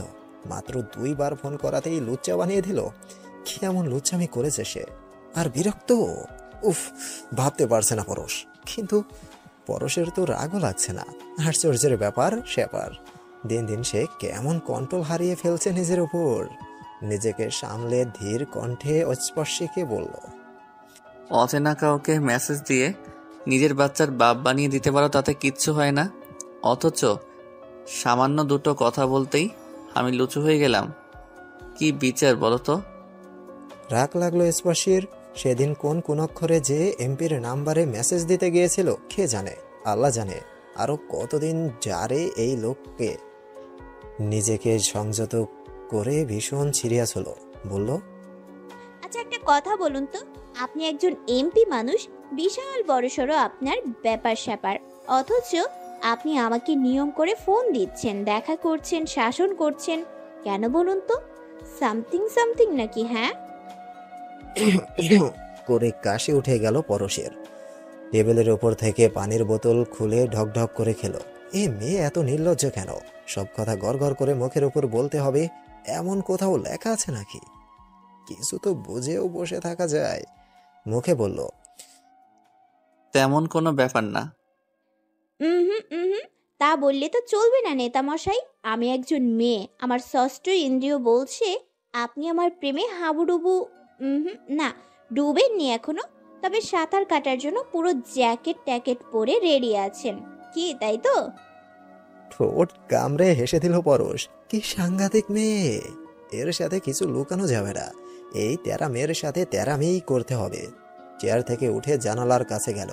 আকাশের দিকে তাকিয়ে বলল, হ্যাঁ তো, তাতে কি এমন হয়েছে? এমপিদের কি কাউকে পছন্দ হতে পারে না? তারা কি প্রেম করতে পারে না? বিয়ে করে বাচ্চা কাচ্চাও আনতে পারে না?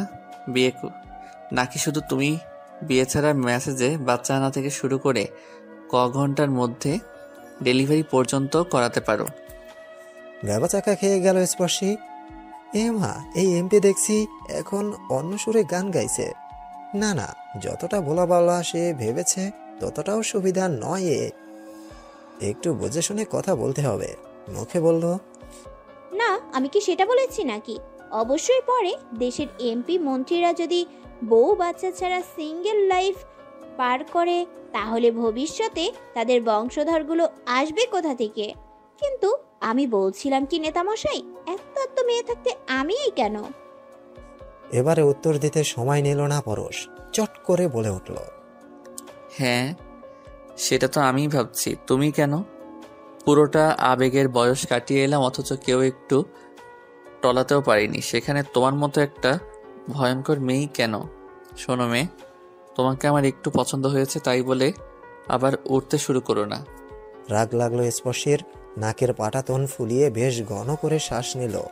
পুরো না মানে কি? সে কি ভাবছে? সে তাকে পছন্দ করে বলে কি স্পর্শী ধন্য হয়ে গেছে নাকি? একটুকুও না। স্পর্শিত এখন একে বাজিয়ে দেখবে, একদম প্রেমে নাকানি চুবানি খাইয়ে দিশেহারা করে দেবে।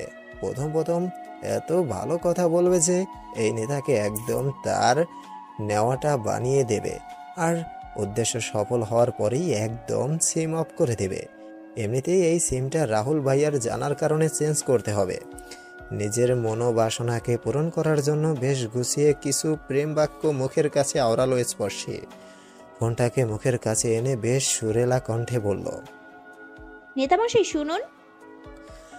এরই মধ্যে ওপাশ থেকে ফোনটা টুট টুট করে কেটে গেল। আশ্চর্যে হা হয়ে গেল স্পর্শী। তার মুখের উপর ফোন কেটে দিল, কত বড় সাহস! কই, স্পর্শী তো কখনো কাটে না, বরং কথা বলতে না ইচ্ছে করলেও ভদ্রতা স্বরূপ কথা বলে। তাহলে সে এমন কেন করলো? কত কষ্ট করে কিছু প্রেমময় বাক্য মনে করলো। স্পর্শী নিশ্চিত এইভাবে 5 মিনিট কথা বললেই ওই এমপি তার প্রেমে বর্ষার কাদা পানিতে পিছলে পড়ার মতো আশ্রে আশ্রে পড়তো। কিন্তু এটা কি হলো? প্রেমে তো পড়লই না, বরং ফোনটাই কেটে দিল। পুনরায় নিচ থেকে 2বার ফোন দিল, কিন্তু ফোনটা বন্ধ আসছে। আর কখনো ফোন ধরবে না এই লোকের, কথাও বলবে না। রেগে জামটা মেরে বিড়বিড় করে গালি দিল পরশকে। তারপর পাটি হাতে নিয়ে উঠে ছাদ থেকে নিচে নেমে গেল। স্পর্শের সাথে কথা বলা অবস্থায় সামনে তাকাতেই দেখলো দরজা দিয়ে পাভেল ভেতরে ঢুকছে। তৎক্ষণাৎ তাড়াহুড়ো করে ফোন কেটে বন্ধ করে পকেটে ভরে রাখলো, কেননা পাভেল একটা বার বিষয়টা আজ করতে পারলেই বিশাল কেলেঙ্কারি বাঁধিয়ে ফেলবে। সবে মাত্র নিজের অনুভূতিটাকে বুঝতে পেরেছে পরশ, এবারে স্পর্শীকেও বোঝাবার সুযোগ দিতে চায়। তাড়াহুড়ো করে কোনো কাজ করে পরবর্তীতে পস্তানোর বান্দা তো সে নয়। সব সময়ের উৎফুল্ল থাকা ভাইটাকে চিন্তিত দেখে ভুরু কুঁচকালো পরশ। পাভেলের সামনে গিয়ে জিজ্ঞেস করতেই বলল, ভাই আমার খুব টেনশন হচ্ছে। কোন ব্যাপারে? পাভেল কিছুক্ষণ নীরব রইল, তারপর পরশের দিকে তাকিয়ে বলল, শুভম সর্দারের বিষয়টা নিয়ে। আর ওরা তো এমন চুপ থাকার লোক না, কিন্তু দেখ এখনো বেশ আনন্দে আছে, যেন কিছুই হয়নি। আজকে ভার্সিটি থেকে আসার পথে দেখা হলো, ওর লোকজন নিয়ে ওই দিকটায় যাচ্ছিল। কি কাজে? আমাকে দেখে বেশ তেরামি করে হাসছিল। মানে আমি বুঝলাম না হাসির কি আছে। দাঁতে দাঁত চেপে পাভেল আবারও বলল, ওর এই বিদগুটে হাসি দেখে তো আমার গায়ে জ্বলে যাচ্ছিল। ইচ্ছে করছিল এক প্রান্স মেরে দাঁতগুলো ফেলে দেয়। শালার ওই জানোয়ারটাকে দেখলে আমার গায়ে রক্ত ঠকবক টকবক করে। ফুটপাতে থাকে তুই ভাবতো আমি নিজেকে ঠিক কীভাবে কন্ট্রোল করেছি। ওই শালা আমাকে দেখে দাঁত খেলাচ্ছিল। পরশ চেয়ারে গায়ে এলিয়ে দিল, তারপর পাভেলের দিকে তাকিয়ে বলল, ওরা চাই তো এটা, যাতে আমরা নিজে থেকে কোনোভাবে আক্রমণ করি, আর সেই ইস্যুটাকে নিয়ে একদম বেশ ভালোভাবে ঝামেলা বাঁধাতে পারে।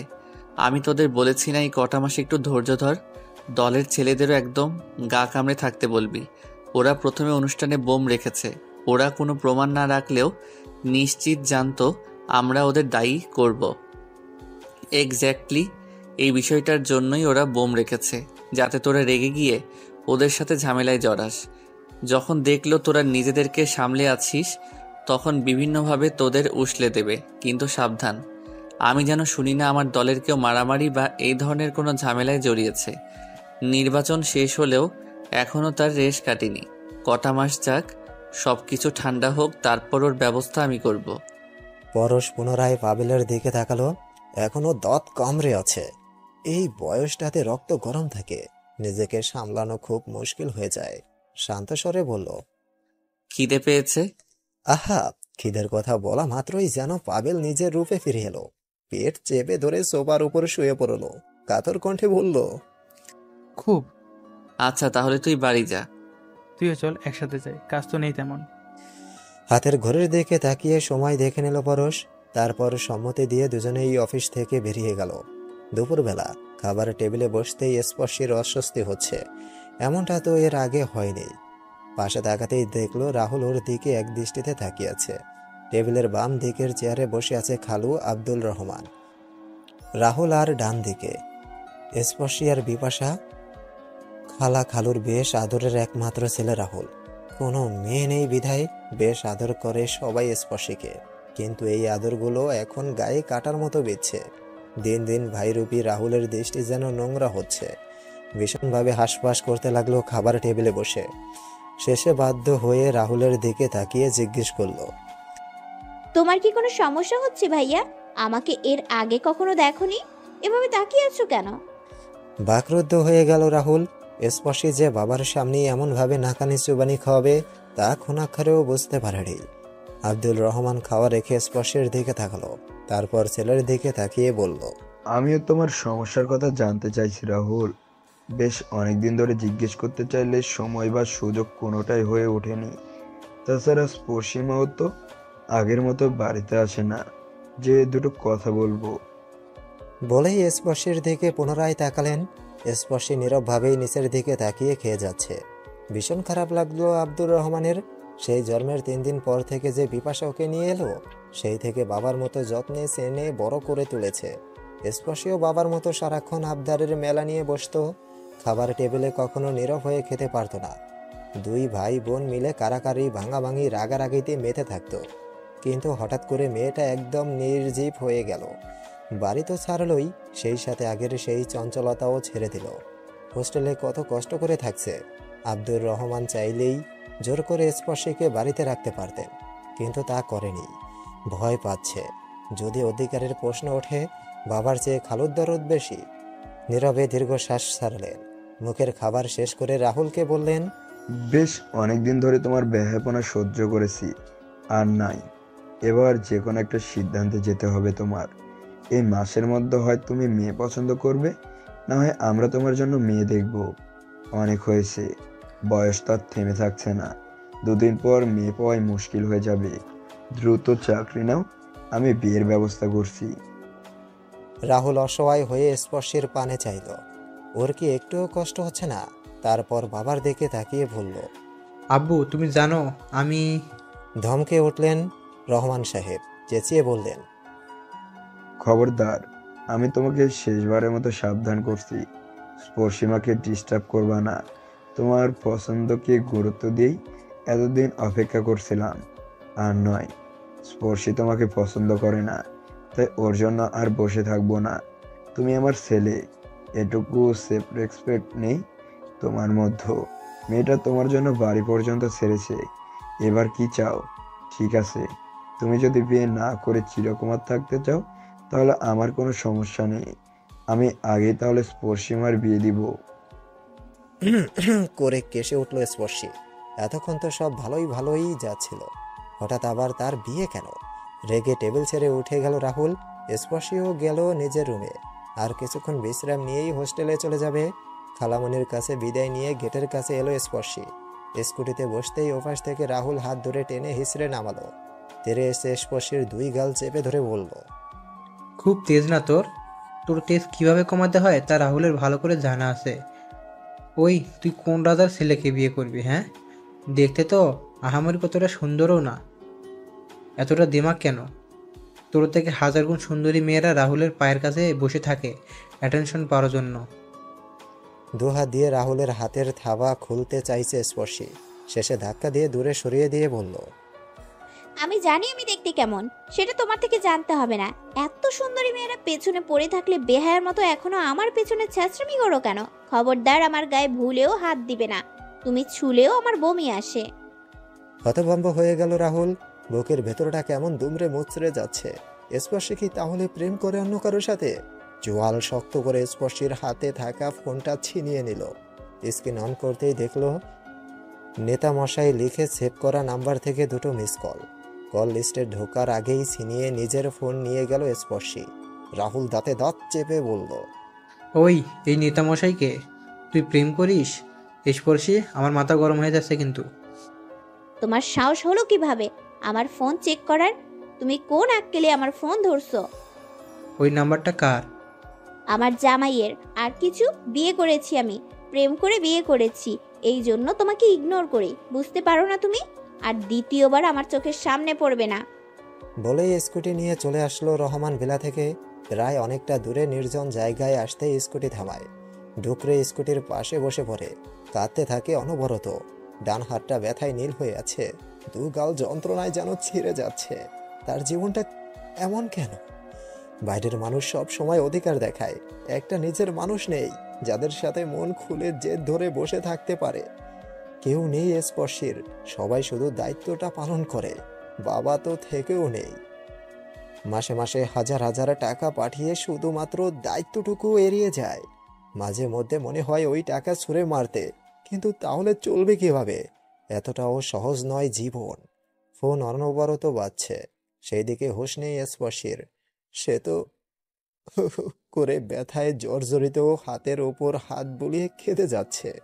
কতক্ষণ পর পর চারদিকে তাকিয়ে দেখছে কেউ আছে কিনা। সে তো কাউকে নিজের দুর্বলতা প্রকাশ করতে চায় না। স্পর্শিয়া, এই মেয়ে স্পর্শিয়া, তুমি কি কাঁদছো? এই কি হয়েছে? এই স্পর্শিয়া। কোলের মধ্যে থেকে ছোট্ট আওয়াজে এমন উত্তেজিত কণ্ঠের আওয়াজ শুনতেই চমকে উঠল স্পর্শী। শব্দটা ফোন থেকে আসছে। হাতে নিতেই দেখলো নেতা মশাইয়ের নাম্বারটি। হয়তো হাতে টাচ লেগেই রিসিভ হয়ে গেছে। ফোন কেটে দিল স্পর্শী। ভালো লাগছে না তার কথা বলতে। কল কাটার সাথে সাথেই ওপাশ থেকে আবারও কল আসলো। টানা 3 বার কাটার পরেও যখন ফোনের পর ফোন আসলো, তখন রেগে ফোনটাই বন্ধ করে রাখলো স্পর্শী। হতাশ হয়ে স্ক্রিনের দিকে তাকিয়ে রইল পরশ। মেয়েটা কাঁদছিল। হ্যাঁ, হু হু করে কাঁদছিল। পরশ স্পষ্ট শুনেছে সেই কান্নার আওয়াজ। কি এমন হয়েছে যে স্পর্শী কান্না করেছিল? বুকের বাম পাশটা কেমন চিনচিন করে উঠল। ইচ্ছে করছে ছুটে যেতে ঢাকায়, গিয়ে বুকের সাথে জড়িয়ে ধরে সান্ত্বনা দিতে, কিন্তু কোন অধিকারে যাবে সে? এখনো যে কোনো সম্পর্কের সূত্রপাতেই ঘটেনি। আর তাছাড়াও যে ভীষণ ব্যস্ত। পিরোজপুর থেকে ঢাকায় যেতে আসতে কমপক্ষে 5 থেকে 6 ঘন্টা লাগবে। একজন রাজনৈতিক নেতার কাছে কি এই সময় হবে, তাও কোনো মেয়েকে সান্ত্বনা দেওয়ার জন্য? মাথার ওপর হাত রেখে চোখ বন্ধ করে নিল পরশ।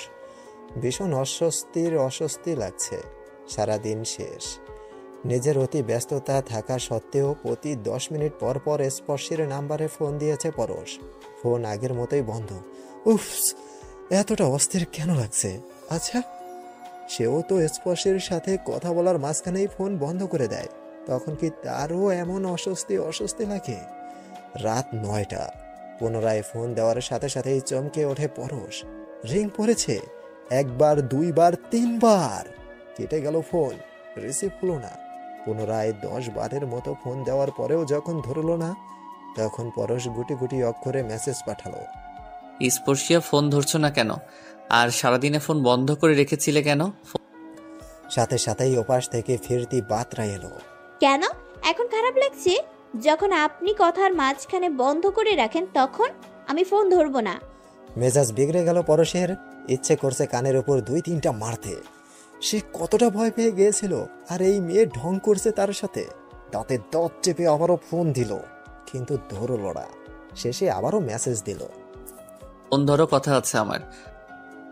আমার তো কোনো কথা নেই। শুনুন নেতা মশাই, নিজের নেতাগিরি অন্যদের উপর ফলান। আমাকে একদম বিরক্ত করবেন না, ফোনও দিবেন না। আমি অলরেডি সিম চেঞ্জ করে ফেলেছি। ব্যাস, মেসেজ আসার সাথে সাথেই ওপাশের ফোন বন্ধ। দাঁতে দাঁত চেপে ফোনটা ছুঁড়ে ফেলে দিল পরশ। এই মেয়ের কত বড় সাহস, তাকে ইগনোর করে। এমনকি সে ফোন দিলে বিরক্তও হয় না। আর কোনোদিন ফোন দিবে না পরশ। একটা মেয়ের কাছে এতটা ছোট হওয়া উচিত হবে না। ভীষণভাবে স্পর্শের কথাগুলো আত্মসম্মানে লাগলো পরশের। কেটে গেছে আরো 5 দিন। প্রথম অভিমান করে স্পর্শকে ফোন না করলেও পরবর্তীতে নিজের সদ্য জন্ম নেওয়া অনুভূতিতে দগ্ধ হয়ে ফোন করেছে। কিন্তু তাকে আগের মতোই হতাশ করে স্পর্শের সিম বন্ধ করে রেখেছে। রেগে গিয়ে বেশ কড়াভাবে কয়েকটা মেসেজ দিয়ে শাসিয়েছেও পরশ। এই যেমন, তোমার সাহস কিভাবে হয় আমাকে ইগনোর করার? এই মেয়ে, ফোন ধরো। আমাকে চিনো তুমি? থাপড়ে গাল লাল করে দিব। তোমাকে একবার হাতের কাছে পাই, তারপর বোঝাবো এই পরশ শিকদার কি জিনিস। কিন্তু স্পর্শী বরাবরই নীরব। তবে সামান্য অনুভূতি যে তার মধ্যেও বাসা বেঁধেছে, সে ব্যাপারে সে ভীষণ আপসেট। এই যেমন, তার ইচ্ছে করছে এখন পরশের সাথে কথা বলতে, কিন্তু চেয়েও পারছে না। তবে পরশকে জ্বালানোর জন্য সারাদিন সিম বন্ধ করে রাখলেও প্রতিদিন রাত 12টার পর টুক করে 2টো মেসেজ দিয়ে ফোন বন্ধ করে রাখে। এই যেমন, নেতা মশাই, কেমন আছেন আপনি? আমাকে কি মিস করছেন? এই আপনি এক্ষুনি ফোন দিন, কথা বলবো আপনার সাথে।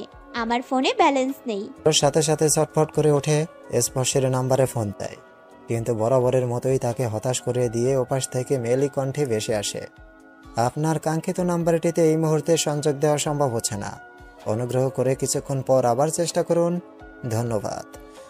স্পর্শী যে তাকে জ্বালানোর জন্য ইচ্ছে করে মেসেজ দিয়ে উঠলে ফোন বন্ধ করে রাখে সে ব্যাপারে নিশ্চিত পরশ, কিন্তু তারপরেও সারাদিন পর রাত 12টা বাজতে স্পর্শীর মেসেজের জন্য অপেক্ষা করে থাকে সে।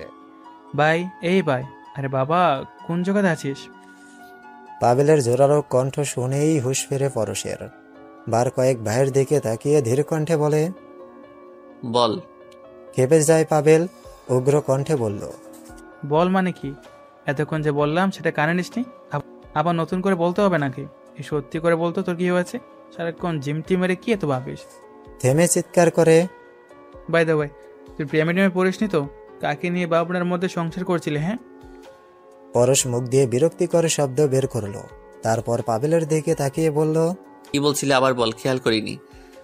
পাবেল ধীর কণ্ঠে আবার বলতে লাগলো, আমি আসলে এখন যেতে পারবো না। আমার এখানে একটা ফ্রেন্ড আছে, ওর কাছেই কাজ আছে। তুই প্লিজ একা চলে যা।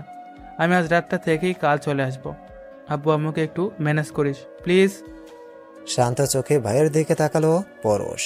25 বছরের পরিপূর্ণ যুবক ভাইটি আজও সামান্য কিছুর জন্য হলেও তার অনুমতি নেয়। তাকে না জানিয়ে বা পরামর্শ না নিয়ে একটা কাজও এখনো করেনি। ভীষণ ভালো লাগে পরশের। পাভেল চাইলেই তাকে না বলে ঢাকায় আসতে যেতে পারে, কিন্তু সেটা আজ অবধি করেনি। আলতো এসে দিয়ে বলল, আচ্ছা যা, সাবধানে থাকিস। আর শোন, একদম বাইরে বেশি রাত পর্যন্ত থাকবি না, আর কালকেই বাড়ি আসবি। পাভেল গাড়ি থেকে লাফ দিয়ে নামলো, তারপর ভাইয়ের সমস্ত কথাই সম্মতি দিয়ে রাস্তার পাশে গিয়ে কাউকে ফোন করলো। 10 মিনিটের মধ্যেই তারই সমবয়সী একজন ছেলে বাইক নিয়ে এলো। ভ্যাস, সেটাতে চড়ে বসে চলে গেল নিজেদের গন্তব্যে। এতক্ষণ পর্যন্ত গাড়ি সাইড করে দাঁড়িয়েছিল পরশ। পাভেল যেতেই পুনরায় গাড়িতে এলো, তারপর ফোনটা বের করে গুটি গুটি অক্ষরে মেসেজ লিখলো, সংসপ্তকের সামনে এসো, আমি ওয়েট করছি। বন্ধ হওয়া সিমটাতে মেসেজটা সেন্ড করলো পরশ। তারপর ড্রাইভারের উদ্দেশ্যে বলল, জাহাঙ্গীরনগর বিশ্ববিদ্যালয়ের সামনে যাও। গাড়ির জানালা আলতো ফাঁক করে বাইরে তাকালো পরশ। বন্ধ ফোনে মেসেজ পাঠিয়েছে, হয়তো ঘন্টা খানেকের মধ্যে জাবির ক্যাম্পাসে পৌঁছেও যাবে, কিন্তু আদৌ কি স্পর্শী মেসেজটা দেখবে? আর দেখলেও কি আসবে সংসপ্তকে? যদি না আসে, পুনরায় মস্তিষ্ক তুমুলভাবে বিদ্রোহ করলো। না আসলে আসবে না তো তাই বলে কি পরশ অপেক্ষা করবে না তার জন্য? হোক না একটু বেহায়া, তাতে কি জাত যাবে? প্রেম করতে গেলে এরকম একটু চেষ্টা হতেই হয়। প্রেমিকরা বেহায়া উপাধি না পেলে জাত প্রেমিক হয় না। গেটের সামনে পরপর 3টা মাইকও থামলো। পরশ গাড়ি থেকে নামতেই সামনের এবং পেছনের গাড়ি থেকে 3 জন পুলিশ এবং 4 জন বডিগার্ড নামলো। পরশ তাদের ইশারায় সেখানে থাকতে বলে গেটের মধ্যে ঢুকলো, কিন্তু মহসিন শুনল না।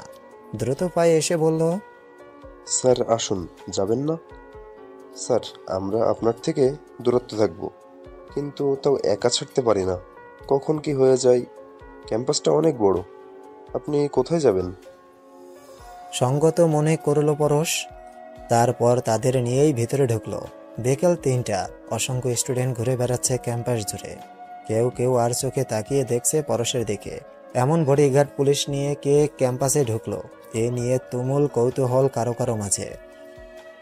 সংসপ্তকের সামনে আসতেই সামান্য অবাক হলো পরশ। স্পর্শী দূরেই 2টো মেয়ের সাথে বেশ এসে কথা বলছে, তাহলে মেসেজটা দেখেছে। বডিগার্ডদের সেখানেই থামতে বলে সিঁড়ির দিকে এগিয়ে গেল পরশ। কালো রঙের পাঞ্জাবি, জিন, চোখে কালো চশমা, হাতে কালো ঘড়ি পরা নেতামশাইকে দেখেই সামান্য টাসকি খেলো স্পর্শী। বান্ধবীদের কিছু একটা বলে আলতো পায়ে টিপে টিপে পরশের পাশে এলো। পরশকে পাঞ্জাবির হাতা গোটাতে দেখে বুড়ো কুচকে ফেললো স্পর্শী। কি ব্যাপার, মারবে টারবে নাকি? আর একটু পাশে আসতেই পরশ 2 কদম পিছিয়ে মাঠের অন্যদিকে তাকালো। স্পর্শী হালকা কাশি দিয়ে পাশের দৃষ্টি আকর্ষণ করলো, কিন্তু পরশ এখন অন্যদিকে তাকানো। ঠোঁট টিপে হেসে দিল স্পর্শী, বলল, নেতামশাই কি ভীষণ রেগে আছেন নাকি? দাঁতে দাঁত পিষে পরশ স্পর্শীর উদ্দেশ্যে বলল, থাপড়ে গাল লাল করে দিব ফাজিল মেয়ে। এই কদিন কতটা জ্বালিয়েছ আন্দাজ আছে তোমার? কোন সাহসে সিম চেঞ্জ করেছো? স্পর্শী নীরব হয়ে পরশের দিকে তাকালো। সে এখনো মাঠের অন্যদিকে তাকিয়ে আছে। রাগ হলো স্পর্শের। অন্যদিকে তাকিয়ে কেন কথা বলছে? তার দিকে তাকালে কি জাত চলে যাবে নাকি? মুখ দিয়ে চটপট করে বলল, তা আমাকে মেসেজ দিয়ে এখানে আসতে বলা হয়েছে কেন? ঝটপট বলুন, হোস্টেলে যাব আমি। এক পলক তাকালো পরশ স্পর্শীর দিকে। এক কদম সামনে আসতেই তারই মতো স্পর্শী 4 কদম দূরে গিয়ে দাঁড়ালো। হতভম্ব হয়ে তাকিয়ে রইল পরশ। ঠোঁট দুটো উঁচু করে গরম নিঃশ্বাস ফেলে বলল, স্পর্শিয়া, তুমি কি সত্যি কিছু বুঝছো না নাকি বুঝতে চাইছো না? আচ্ছা, আমাকে তোমার কি মনে হয় বলো তো? চট করে এক পলক পরশের দিকে তাকিয়ে মুখ ভেংসি মারল। তারপর তেরা কণ্ঠে বলল, আপাতত আমার পেছনে লাগা আর 5টা বখাটের ছেলের চাইতে বেশি কিছু নয়। হতভম্ব হয়ে দাঁড়িয়ে রইল পরশ। দূরে তাকিয়ে দেখলো বডিগার্ডগুলো এখনো তার দিকে সোজা হয়ে তাকিয়ে আছে। স্পর্শের দিকে তাকিয়ে শান্ত কণ্ঠে বলল, আমি একজন এমপি স্পর্শিয়া, একটু তো সম্মান করো। তো আমি কি ভোট দিয়েছি নাকি? তেরা কণ্ঠে পুনরায় বলল স্পর্শী। হাসল পরশ। তারপর তেরা কণ্ঠে বলল, ভোট দিবে কিভাবে? তোমার কি ভোটের বয়স হয়েছে নাকি? চোখ ছোট ছোট করে পরশের দিকে তাকিয়ে স্পর্শী বলল, এক্সকিউজ মি, 22 চলছে আমার। ওকে, পারফেক্ট। কি পারফেক্ট? বুড়ো কুচকে স্পর্শী জিজ্ঞেস করলো। পরশ তার দিকে তাকিয়ে বলল, তোমার বয়স বিয়ের জন্য একদম পারফেক্ট। নাক ছিটকালো স্পর্শী। বলল, আপনাকে বিয়ে করবে কে? আপাতত তুমি করো, পরে না হয় আরো ভালো মেয়ে পেলে করে নিব বিয়ে। আলতো হেসে পরশ বলল। চোখ ছোট ছোট করে কোমরে হাত দিয়ে স্পর্শী বলল, কি আমি সতীনের সংসার করব নাকি? হ্যাঁ, পরশ বলল, আচ্ছা করো না, তুমি না চাইলে সতীন আনবো না। ওকে? সতীন কেন? আমি নিজেও আপনার সংসার করব না, বিয়ে করব না আবার সংসার। মুখ বিকৃত করে ফেলল পরশ। স্পর্শের দিকে তাকিয়ে সিরিয়াস ভঙ্গিতে বলল, স্পর্শিয়া, তুমি যদি চাও এমন টিপিক্যাল প্রেমিকদের মতো তোমায় সারাক্ষণ জ্বালাবো, ফ্লার্ট করব, সময় দেব, ঝগড়া করব, তাহলে ওকে ফাইন, আমি করব। কিন্তু বিয়ের পর আই প্রমিস প্রতিদিন তোমায় জ্বালানোর জন্য 1 ঘন্টা সময় অবশিষ্ট রাখবো। কিন্তু প্লিজ আর তেরামি করো না। আমি এইভাবে নিয়মিত তোমার সাথে দেখা করতে আসতে পারবো না, এমন সময় আমার নেই। স্পর্শিয়া পরশের দিকে তাকিয়ে বলল, তো আমি আপনাকে বলেছি নাকি আমার সাথে দেখা করতে আসতে? আপনি নিজ থেকে এসেছেন, আবার নিজে চলে যান। এখন আমি হোস্টেলে যাব। হাতের ঘড়ির দিকে তাকালো পরশ। আর সময় নেই। এখান থেকে পিরোজপুর যেতে হবে। তারপর পার্টি অফিসে গিয়ে কিছু গুরুত্বপূর্ণ আলোচনায় বসতে হবে। স্পর্শের দিকে কয়েক পলক তাকিয়ে দীর্ঘশ্বাস ফেলে সেখান থেকে চলে গেল। বডিগার্ডরাও পরশের পিছু নিল। আর স্পর্শী, সে তো ব্যর্থ চোখে আকাশের দিকে তাকিয়ে রইল। ব্যস্ততা? হ্যাঁ, এই ব্যস্ততার কারণেই আর সে আপন জন থেকে দূরে। বাবাও তো এমপি ছিলেন। এই ব্যস্ততার অজুহাত দিয়ে সেও তো একদম ছুঁড়ে ফেলে দিয়েছেন বাইরের মানুষের কাছে। দরকার নেই এমন কাউকে যার কাছে স্পর্শের আগে অন্য কেউ ইম্পর্টেন্ট। ভার্সিটির এক নতুন ফ্রেন্ডের নিজস্ব বাড়ি থাকাতেই তারই বোনের বিয়ে আজকে। ভার্সিটির এক নতুন ফ্রেন্ডের নিজস্ব বাড়ি ঢাকাতেই তারই বোনের বিয়ে আজকে। পাবেল ঢাকা এসেছে শুনে বেশ আষ্টে পিষ্টে ধরেছে বিয়েতে থাকার জন্য। শেষে বাধ্য হয়ে ভাইকে বলে চলে এসেছে। বিয়ে বাড়ির গেট পেরিয়ে সামনের রুমে ঢুকতেই এক ঝাঁক সুন্দরী তরুণীদের দেখা মিলল। ইতিমধ্যে বর এসে পড়েছে। সৈকতের সাথে নতুন ছেলে হিসেবে পাবেলকে দেখে তারা বরপক্ষ ভেবে ছুটে গিয়ে ঘিরে ধরল। অন্য সময় হলে পাবেল নিজেও ফ্ল্যাট করত, কিন্তু এই মুহূর্তে ভীষণ অস্বস্তিতে পড়েছে। অচেনা জায়গা, তার উপর বেশ লাজ লজ্জাহীন মেয়েগুলো। শেষে সৈকতের সাহায্যে তাদেরকে কাটিয়ে রুমে ঢুকতে পেরেছে। তাদের বাম কানিসের সব কাজিনরা মিলে আড্ডায় বসেছে। পাবেলের প্রথমে ভালো না লাগলেও এখন সবার সাথে পরিচিত হওয়াই ভালো লাগছে। চারপাশে তাকাতে গিয়ে হঠাৎ চোখ আটকালো সবার বিপরীতে থাকা এক কিশোরী মেয়ের দিকে, যে কিনা সবার থেকে দূরত্বে ছাদের ডান দিকে আকাশের দিকে তাকিয়ে আছে। ভীষণ অদ্ভুত লাগলো পাবেলের। পাটি থেকে উঠে জুতো পরে ধীর পায়ে এগিয়ে গেল সেদিকে। শান্ত কণ্ঠে বলল, এক্সকিউজ মি। চোখ ফিরিয়ে পাবেলের দিকে তাকালো মেয়েটি। ভীষণ স্নিগ্ধ সে চাহনি। গায়ে মাথায় সুন্দর করে ওড়না দিয়ে বেশ মার্জিতভাবে হাসল মেয়েটি। বলল, আরেকটু সামনে এগোলো পাভেল, ঠোঁট ভিজিয়ে বলল, সবাই ওখানে আড্ডা দিচ্ছে, কিন্তু তুমি এখানে একা একা কি করছো?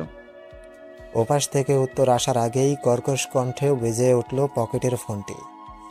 হাত দিয়ে স্ক্রিনের দিকে তাকাতেই গলা শুকিয়ে গেল। স্ক্রিনের উপর জল জল করে ভেসে উঠেছে 2 অক্ষরের নামটি, আরশি। ফোন বের করতে করতেই আরো 2 বার রিং বাজলো। দ্রুত বেগে ফোন রিসিভ করে কানে নিতেই ওপাশ থেকে ঝাঁঝালো কণ্ঠেও ভেসে আসলো, এই, আপনি আমার ফোন ধরছিলেন না কেন? কোথায় আপনি? ঢাকা থেকে কি আসছেন? দাঁত খেলালো পাভেল। ফোন হাতে ছাদের অন্য পাশে এসে দাঁড়ালো। না, বন্ধুর সাথে তার বোনের বিয়েতে এসেছি, আপাতত বাড়িতে যাচ্ছি না। তেতে উঠলো আরশি। বলল, বিয়ে বাড়িতে মানে? তাহলে তো ওখানে অনেক স্যাঁচড়া স্যাঁচড়া মেয়ে থাকবে। এই, আপনি ওদের সবার থেকে দূরে থাকবেন, একদম ধারে কাছে ঘেঁষতে দিবেন না কাউকে। কি দরকার ছিল ওখানে যাওয়ার? পুনরায় দাঁত খেলালো পাভেল। বলল, জানো, এখানে একটা মেয়েকে ভীষণ ভালো লেগে গেছে। কি সুন্দর চাহনি, তুমি একবার দেখলে ফিদা হয়ে যেতে। পাবেল ভাই, বলো। আপনি এমন কেন? আমার অনুভূতি নিয়ে এভাবে খেলে কি মজা পান বলতে পারেন? বেশ সিরিয়াস হলো পাভেল। থমথমে কণ্ঠে বলল, আরশি, আমি তোমাকে আগেই সাবধান করেছি, আজকে বলছি, তুমি বড্ড ছোট, নিজের আবেগকে সামলাও। সামনে না এসএসসি এক্সাম, ওটা থেকে এইসব চেরে লেখাপড়ায় মন দাও। আর হ্যাঁ, আমাকে হুটহাট করে ফোন দিয়ে জ্বালাবে না, রাখছি। কেটে দিল ফোন। জানালার পাশে দাঁড়িয়ে ফোনের দিকে তাকিয়ে ফুপিয়ে কেঁদে উঠল অষ্টদশী আরশি। পেছন থেকে গুরু গম্ভীর আওয়াজ শুনতেই পিলে চমকে ওঠে আরশির। ঘুরে তাকাতেই দেখল বড় ভাই শোভাম সর্দারকে। ভাই কি শুনে নিল তার কথা? ভাবতেই সারা মুখ পাংশুটে বর্ণ ধরল। কোনো রকমে নিজেকে সামলিয়ে বলল, ও কিছু না ভাইয়া, আমি ওই ওই পরীক্ষার টেনশন হচ্ছিল তাই। আমলে নিল না শোভাম সর্দার। নিজের রুমে ঢুকতে গিয়ে এই রুম থেকে ফোপানোর আওয়াজ পেয়েছিল, তাই রুমের বাইরে দাঁড়িয়েই জিজ্ঞেস করলো। ছোট বোনের এমন ভয় জড়ানো কণ্ঠ শুনে মনে মনে বেশ খুশি হলো। 30 বছরের এই যুবক পুরো সর্দার বাড়ি কেন? সারা এলাকায় এক আতঙ্কের মতো বিরাজ করে। লোকে তাকে ভয় পায়, কুর্নিশ করে চলে। এ যেন এক পৈশাচিক আনন্দের অনুভূতি তার কাছে। নিস্তব্ধ রাত, দূর থেকে কুকুরের অভিশপ্ত ঘেউ ঘেউ আওয়াজ কানে ভেসে আসছে। হোস্টেলের রুমের মধ্যে নিজের ছোট্ট সিঙ্গেল বিছানার সাথে লাগানো জানালার সাথে হেলান দিয়ে বসে বাইরের অন্ধকারের দিকে তাকিয়ে আছে স্পর্শী। চোখের ভেজা পাপড়িটা বার কয়েক জাপটা মেরে চোখের মধ্যে থাকা অশ্রুগুলোকে বিদায় করল। কেমন যেন লাগছে তার কাছে, কিছু একটা নেই এমন অনুভূতি হচ্ছে। কি হয়েছে বেবি, তুই অমন চুপচাপ হয়ে আছিস কেন? নিজের বিছানা ছেড়ে স্পর্শীর কাছে এসে আদুরে গলায় বলল আনন্দা। স্পর্শী চমকালো, ফোনের স্ক্রিনে তাকিয়ে দেখলো 1:47 আনন্দার দিকে তাকিয়ে বলল, ঘুম আসনি এখনো? তোর কি হয়েছে? অন্যদিকে তাকালো স্পর্শী, মুখে বিরক্তিকর শব্দ উচ্চারণ করে বলল, জানি না রে, ভাল লাগছে না কিছু। কিছু ভাবলো আনন্দা, তারপর স্পর্শের কাঁধে হাত রেখে বলল, রাহুল ভাই কি খুব বেশি জ্বালাচ্ছে? শান্ত চাহনিতে আনন্দার দিকে তাকালো, তারপর অন্ধকারের দিকে তাকিয়ে বলতে লাগলো, তেমন কিছু না, রাহুল ভাইয়া খুব ভালো, অনেক ভালো মনের একটা মানুষ। তুই বিশ্বাস কর, ওর লাইফ পার্টনার হিসেবে যে মেয়েটা আসবে সে খুব সুখী হবে, খুব ভালোবাসবে তাকে। যে মানুষটা আমার থেকে কোনো রূপ রেসপন্স না পেয়েও আজ এতটা বছর নিরবিচ্ছিন্নভাবে ভালোবেসে যেতে পারে, আমার জন্য শখের চাকরি খোয়াতে পারে, এমনকি আজ এতটা সময় ধরে একা থাকতে পারে, নিঃসন্দেহে সে সেই মেয়েটাকে অসম্ভবভাবে ভালোবাসবে, যে কিনা তাকে প্রায়োরিটি দিবে। হয়তো আমার অবহেলা পেয়ে দিন দিন একটু খামখেয়ালিপনা করছে, কিন্তু দেখিস খুব শীঘ্রই সব কিছু সামলে নিতে পারবে। আমি ভাবছি এবার আমার বিয়েটা করা উচিত, বয়স তো আর কম হলো না, আর কতদিন অন্যের ঘাড়ে থাকবো। তাছাড়া আমারও একটা স্বস্তির পরিবেশ চাই, ভালো লাগার একটা মানুষও চাই, খুব কাছের। নড়ে চড়ে বসলো আনন্দা, বলল, তাহলে তুই রাহুল ভাইয়াকে বিয়ে করে ফেল। শান্ত দৃষ্টিতে পুনরায় দগ্ধ হয় আনন্দা। স্পর্শী তার দিকে তাকিয়ে বলল, করতাম, কিন্তু ওই যে বললাম রাহুল ভাইয়া, সে আমাকে বোন হিসেবে না ভাবলেও আমি আজীবন তাকে বড় ভাইয়ের নজরে দেখেছি। সেই ছোটবেলা থেকে তার কাঁধে চড়ে বেরিয়েছি। কোথাও অভিভাবক হিসেবে দেখাতে হলে সবার আগে ভাইয়াকে পরিচয় করিয়েছি। সেই তাকে বিয়ে করা কিছুতেই সম্ভব নয় আমার পক্ষে। তাহলে তোর নেতামশাইকে করে নে বিয়ে। বেচারে এমপি হয়েও আদা জল খেয়ে তোর পেছনে পড়ে আছে। হাসলো স্পর্শী, বলল, তোর কি মনে হয় উনি সিরিয়াস? কই, আমার তো মনে হচ্ছে মজা করছে। চোখ বড় বড় করে ফেললো আনন্দা, মাথায় হাত দিয়ে বলল, তুই কি আদৌ মানুষ স্পর্শী? একজন এমপি হয়েও উনি তোকে টাইমলি ফোন দিচ্ছে, দেখা করছে, ফোন বন্ধ থাকার কারণে ছটফট করতে করতে দেখা করতে এসেছে। এমনকি তোর এত তেরামির পরেও সে তোকে বিয়ের প্রপোজাল করেছে।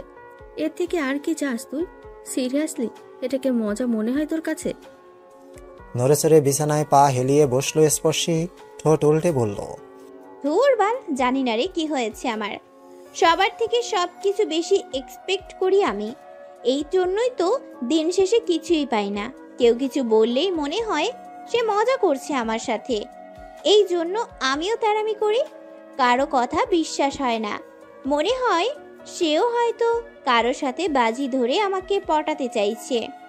মাথায় ধুম করে টোকা মেরে থমথম করতে করতে নিজের খাটে গিয়ে শুলো আনন্দা।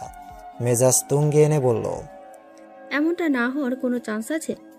ওই যে তুই সবসময় মজা করিস, এই জন্য তোরও সবাইকে জোকার মনে হয়। থুর, ঘুমাতো। তোর জন্য শুধু শুধু আমি জেগে থাকবো। বলেই ওপাশ ফিরে শুয়ে পড়ল আনন্দা। স্পর্শী কিছুক্ষণ নীরব রইল। আজকাল নিজেকেও বুঝে উঠতে পারছে না সে। সবকিছুতেই কিছু একটা মিসিং মনে হচ্ছে। এপাশ ওপাশ করতে করতে বন্ধ সিমটা অন করলো। আকাশ সমান আশা নিয়ে সিম অন করলেও হতাশ হয়ে চেয়ে থাকলো স্ক্রিনের দিকে। কাঙ্ক্ষিত নাম্বারটা থেকে নতুন করে কোনো মেসেজ বা কল আসেনি। তাহলে কি সে আর ফোন দেবে না? স্পর্শী রিজেক্ট করেছে বলে ভুলে যাবে? এই তার ভালোবাসার পরিধি। রাগে গজগজ করতে লাগলো স্পর্শী। ব্যঙ্গ করে বলতে লাগলো পরশের বলা কথাগুলো। সামান্য রিজেক্ট করতেই ফোন টোন দেওয়ার কোনো নামই নেই। এ আবার বলে বিয়ের পরে টাইম ধরে পুরো 1 ঘন্টা জ্বালাবে তাকে। ঢং, শালা গিরগিটি কোথাকার। একটা কথাতেই রং বদলে গেল। ফোন মানছে না স্পর্শের। কতক্ষণ ভাবছে নিজে থেকেই ফোন দিবে, কিন্তু আবারও ব্যক্তিত্ব তাকে সফল হতে দিল না। কেন দিবে সে ফোন? ওই লোক দিতে পারে না। সে না মনে করলে স্পর্শীও ভুলে যাবে। স্পর্শী নিজের অনুভূতিকে বেশ সামলাতে জানে, কিন্তু পরক্ষণেই মস্তিষ্ক সাড়া দেয়। নেতা মশাই তো কতবার বেহায়ার মতো ফোন দিয়েছে। সে একবার দিলে ততটাও স্যাঁচড়ার মতো লাগবে না, কিন্তু পুনরায় মনে হয় এত রাতে নিশ্চয়ই লোকটা ঘুমিয়েছে, শুধু শুধু ফোন দেওয়া উচিত হবে না। এইভাবেই আকাশ পাতাল ভাবতে ভাবতে এক সময় জোর করে চোখ বন্ধ করে মরার মতো পড়ে রইল স্পর্শী। বিকেল 5টা। সূর্যের তপ্ত হাওয়া কমে ধীরে ধীরে ঠান্ডা হাওয়া বইছে ধরণীতে। হোস্টেলের সামনের বাগানে আমতলায় হাঁটু মুড়িয়ে বসে ফোনের দিকে নীরব হয়ে তাকিয়ে আছে স্পর্শী। এই মুহূর্তে পৃথিবীর সমস্ত মন খারাপেরা তাকে জেকে বসে আছে। কারোর সাথে কথা বলার জন্য ভেতরটা তুমুলভাবে ছটফট করছে। রাতে দেরি করে ঘুমানোর জন্য সকালে বেশ দেরি করে উঠেছে সে। তাড়াহুড়ো করে খেয়ে ভার্সিটিতে ছুটেছে। সারাদিন ভার্সিটির ক্লাস, বন্ধু বান্ধবদের সাথে আড্ডা, সেখান থেকে হোস্টেলে এসে গোসল করে খেয়ে দিয়ে বেশ ব্যস্ত সময় পার করেছে। কিন্তু বাদ সাধল বিকেল বেলাতে। অনন্দাও বয়ফ্রেন্ডের সাথে ঘুরতে বেরিয়েছে। সারাদিন পর এই একাকী বিকেলে নেতামশাই নামক স্বল্প আলাপের ব্যক্তিটা ভেতরটা কুরে কুরে খাচ্ছে। ইস, এ কেমন অনুভূতি!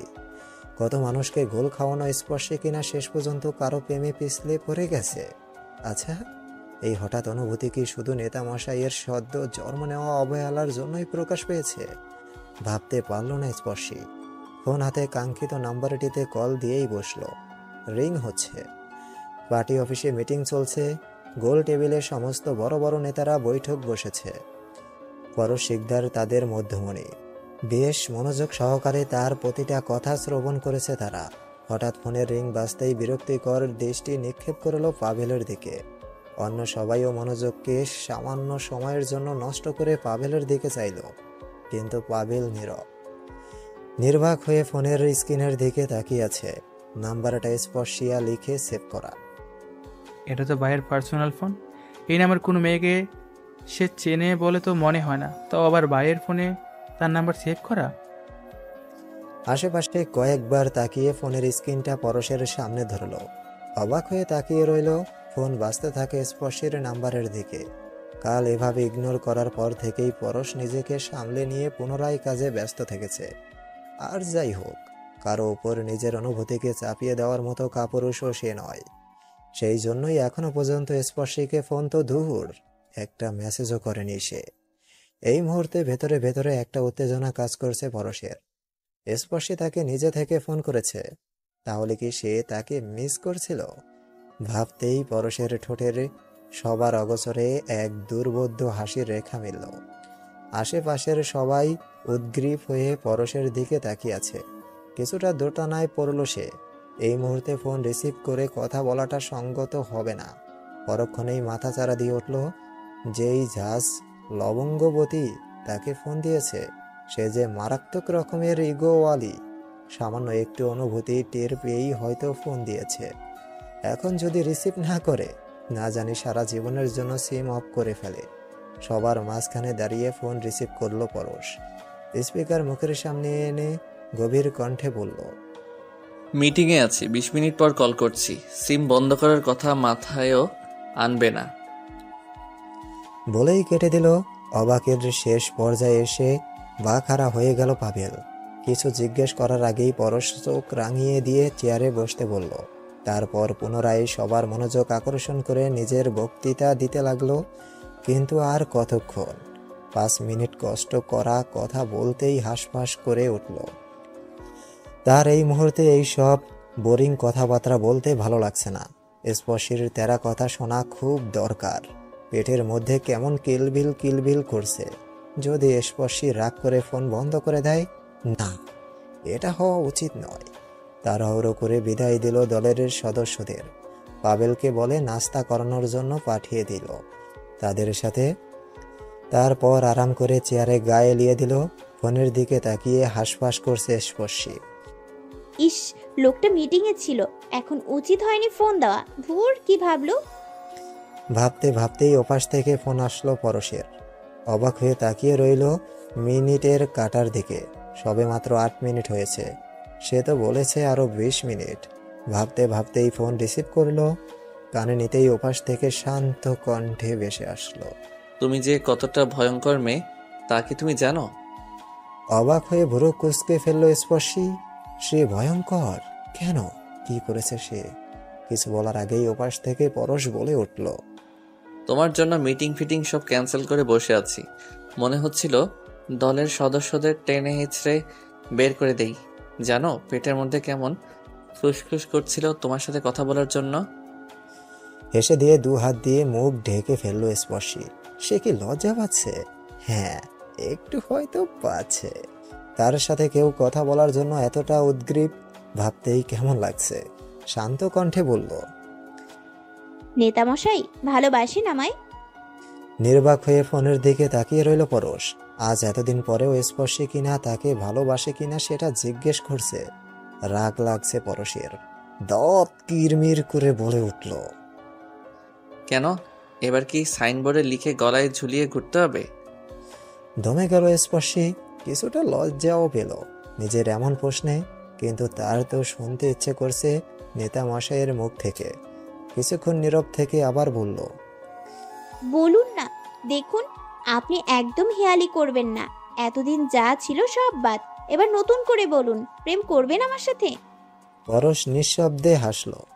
মেয়েরা পারেও বটে, ইচ্ছে করে বারবার কারো মুখ থেকে নিজের নামে ভালোবাসার কথা, প্রশংসার কথা শুনতে মরিয়া হয়ে থাকে। বলল, প্রেম করতে তো চাচ্ছি না, বিয়ে করতে চাচ্ছি। করবে আমায় বিয়ে?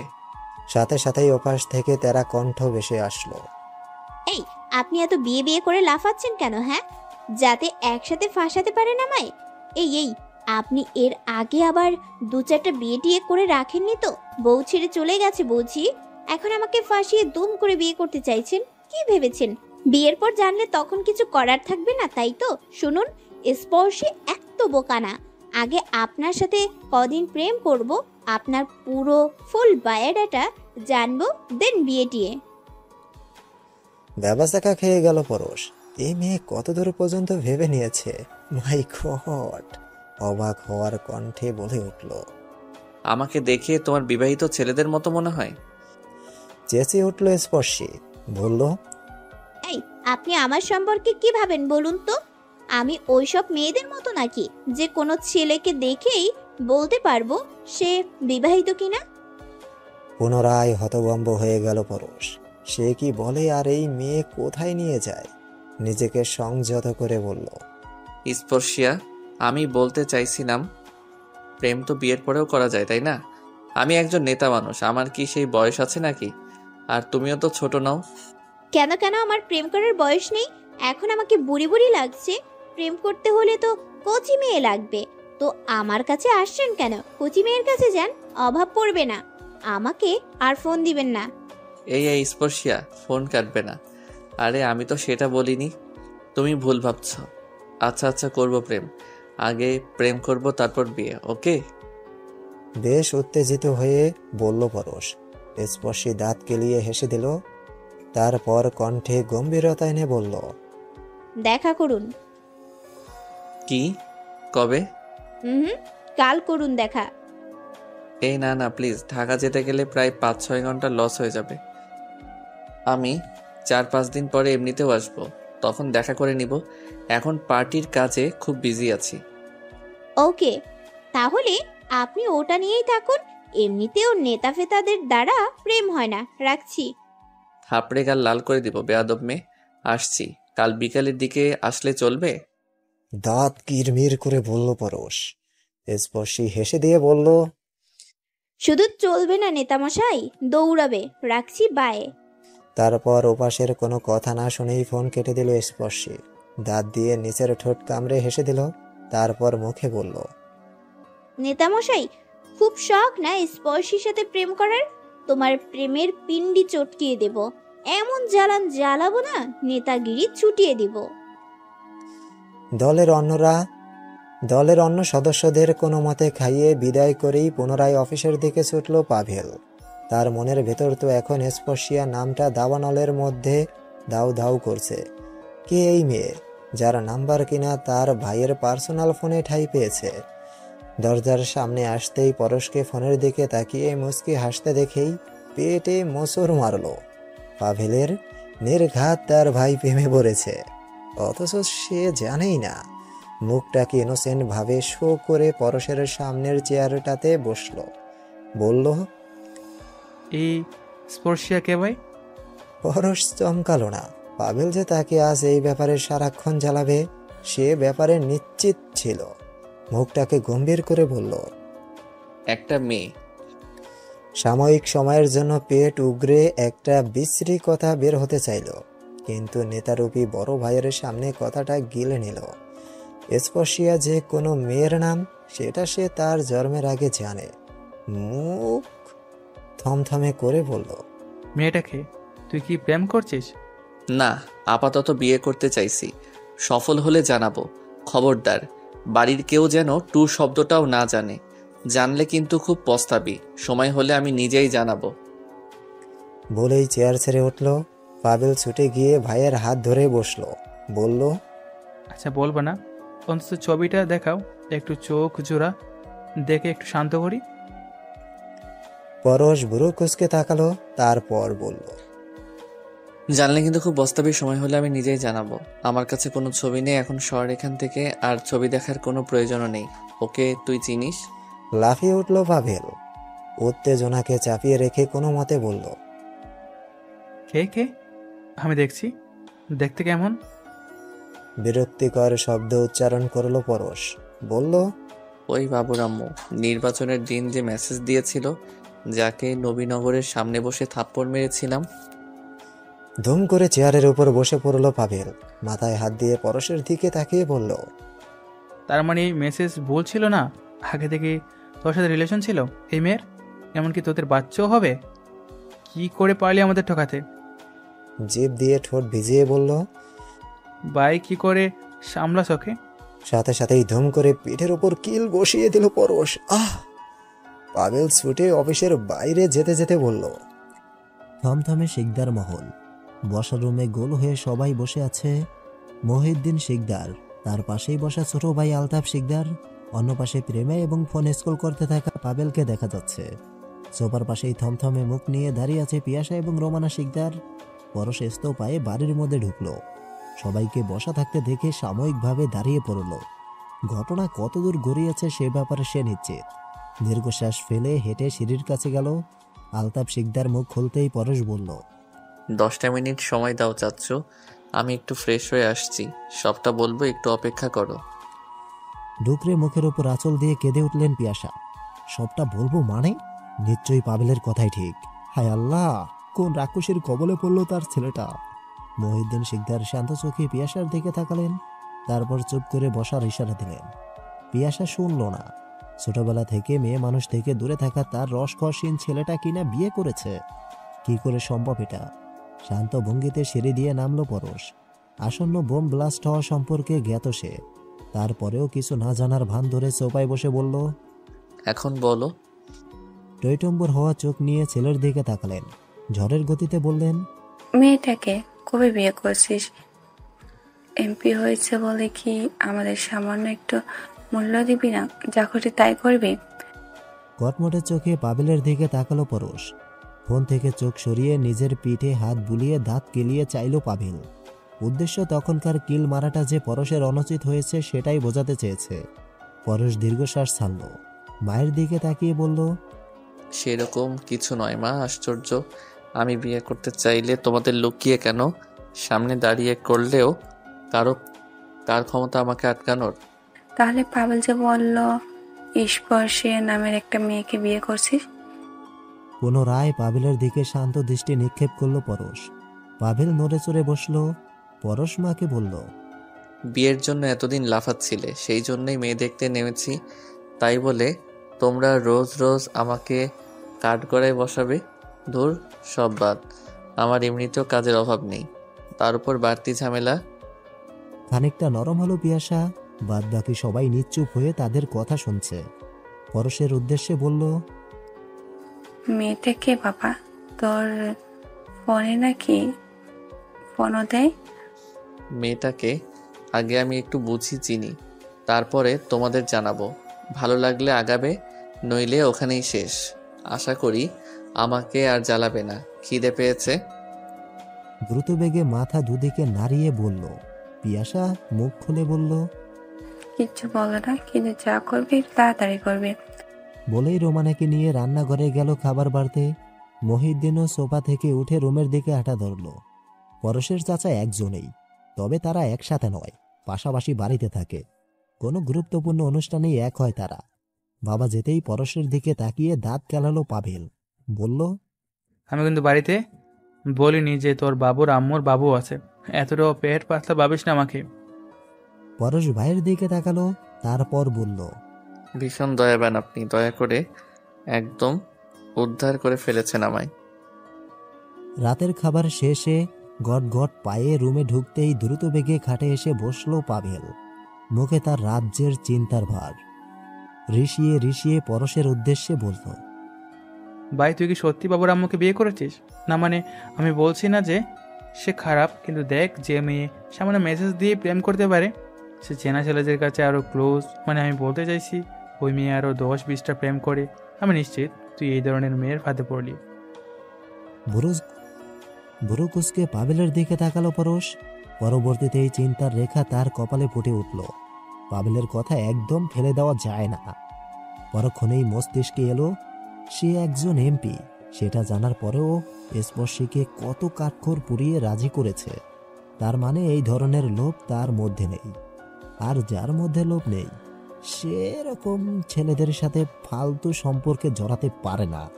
মুখে বলল, এরকম কিছুই না, ও এমন নয়। তেতে উঠল পাবেল। বলল, মাত্র এই কটা দিনে তুই সব জেনে বসে আছিস নাকি? দাঁড়া একটু ওয়েট কর, সিটটা পড়ি, তারপরই তোর সব ভাবনা ধুলিস্যাৎ করে দেব। ভোরকুসকে পরশ বলল, কি করবি তুই? বেশ আয়েশ করে বসলো পাবেল। বলল, দেখ, আমি আননোন নাম্বার থেকে তোর বাবুর আম্মাকে ফোন দিয়ে প্রেমিকের মতো কথা বলবো। ওর যদি তেমন কোনো প্রেমিক না থাকে তাহলে তো শুরুতেই আমায় রিফিউজ করে দেবে। তোর কি মনে হয় আদৌ সফল হবি? অবভিয়াসলি সফল হব না মানে?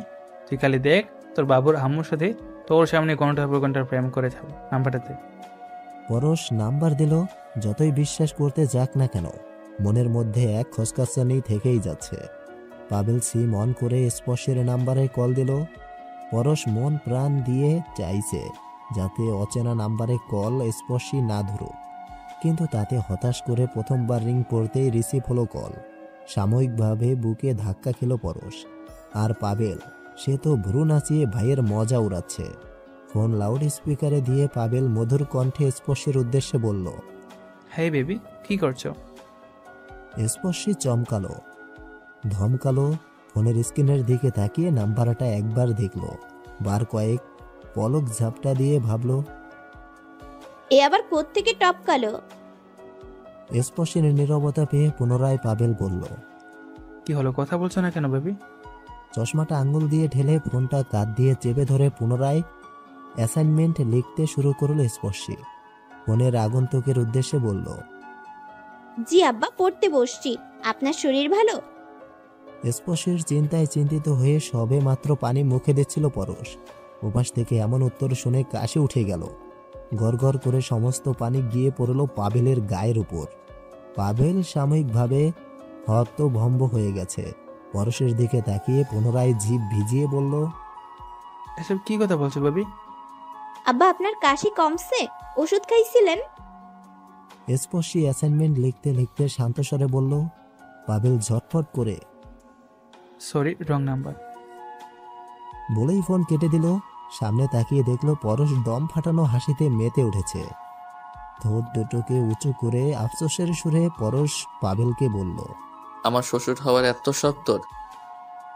পাবেল কিছু বলল না, থমথমে করতে করতে বেরিয়ে গেল রুম থেকে। পুনরায় দরজা ঠেলে ভিতরে উকি দিয়ে বলল, একবার এসব পরীক্ষা হয়ে যায় না, আবার করবো ফোন। আমি প্রমাণ করে ছাড়বো বাবুর আম্মুর অনেকগুলো বাবুর বাপ আছে, তুই শুধু দেখতে থাক। আনন্দা কান থেকে হেডফোন খুলল। প্রেম করছিল সে, কিন্তু স্পর্শের কথার আওয়াজে বিরক্তি নিয়ে হেডফোন খুলতে বাধ্য হলো। তারপর তার দিকে তাকিয়ে জিজ্ঞেস করলো, এত আব্বা আব্বা করছিস কেন? তোর আবার আব্বা জন্মালো কোত্থেকে? স্পর্শী হতাশ দৃষ্টিতে আনন্দার দিকে তাকালো, বলল, কে জানি কোত্থেকে টুপ করে পড়লো। ফোন দিয়েই বেবি বেবি করছে। ভাবলাম এত মধুর করে বেবি ডাকছে, নিশ্চয়ই বেচারা বাচ্চাহীন বাজাখোর পুরুষ। তাই ভাবলাম আব্বা ডেকে একটু মনটাকে শান্ত করি। তা বেটা আব্বা ডাক শুনেই রং নাম্বার বলে ফোন কেটে দিল। তুই পারিসও বটে, আল্লাহ তোকে কি দিয়ে বানাইছে কে জানে। আনন্দা পুনরায় হেডফোন কানে দিতে দিতে বলল, রাত 11টা। ছাদের এক কানিসে চুপচাপ আকাশের দিকে তাকিয়ে আছে পাভেল। দৃষ্টি তার এলোমেলো, মন তার বিচ্ছিন্ন। এই যে সারাদিন আমোদ প্রমোদ হাসি মজায় মেতে থাকা পাবেলেরও মন খারাপ হয়। তারও মন কিছু নিষিদ্ধ জিনিসের প্রতি আকর্ষিত হতে থাকে, কিন্তু সে নিরুপায়। যেগুলো পাওয়ার অধিকার তার নেই, সেগুলো নিয়েই ভাবা, চিন্তাই, বোকামি। ভুলে থাকতে চায় সেই সব। ফোনের টোনের আওয়াজ পেতেই স্ক্রিনের দিকে তাকালো। কাঙ্ক্ষিত নাম্বার থেকেই কলটা এসেছে। পাবেল হাসল। মেয়েটা এত বোকা কেন? এত অপমান করার পরেও পিছু ছাড়ে না, অথচ তার সাথে কথা না বললেও দম বন্ধ হয়ে যায় পাবেলের। রিসিভ করে কানে তুলল ফোন। উপাস থেকে ভেসে আসলো আরশির মিষ্টি আওয়াজ, পাবেল ভাই, আপনি আমাকে একটু ফোনও দিতে পারেন না? আমি কি এতটাই ফেল না? যখন নিচ থেকে দেই তখনও ধরেন না, আর ধরলেও কথাই বলেন না। পাবেল ভাই, আমি কি দেখতে খুব খারাপ? পাবেল হাসল। সে জানে পৃথিবীর সব থেকে সুন্দর মেয়ে এটা। শ্যাম বরণ মুখখানিতে অজস্র মায়া ল্যাপটানো এই অষ্টাদশী যে আরো বছর খানেক আগেই কাবু করে ফেলেছে তাকে। তার ওই পলক ঝটকানো প্রতিটা কথাবার্তায় যে তার হৃদয়ে ফাল মেরে ওফার ওফার করে ফেলে। মুখে বলল, এত রাতে এইসব ডং করার জন্য ফোন দিছ? সামনে পরীক্ষা, এমনিতেও তো ফেলটুস। এরপরে এইচএসসিতে ফেল করলে তো বিই করবে না কেউ, তখন সব দোষ আমার ওপর পড়বে, তাই তো? নাক ছিটকালো আরশি। সব কিছুতে পড়াশোনা টানে এই লোক। অথচ নিজেও যে খুব ভালো স্টুডেন্ট ছিল তা না। নেহাত আরশি তাকে ভালোবাসে, তাই লেখাপড়া টেনে কথা বলে না, মুখে বলল। তাহলে আপনি বিয়ে করবেন? হাসলো পাভেল, কণ্ঠে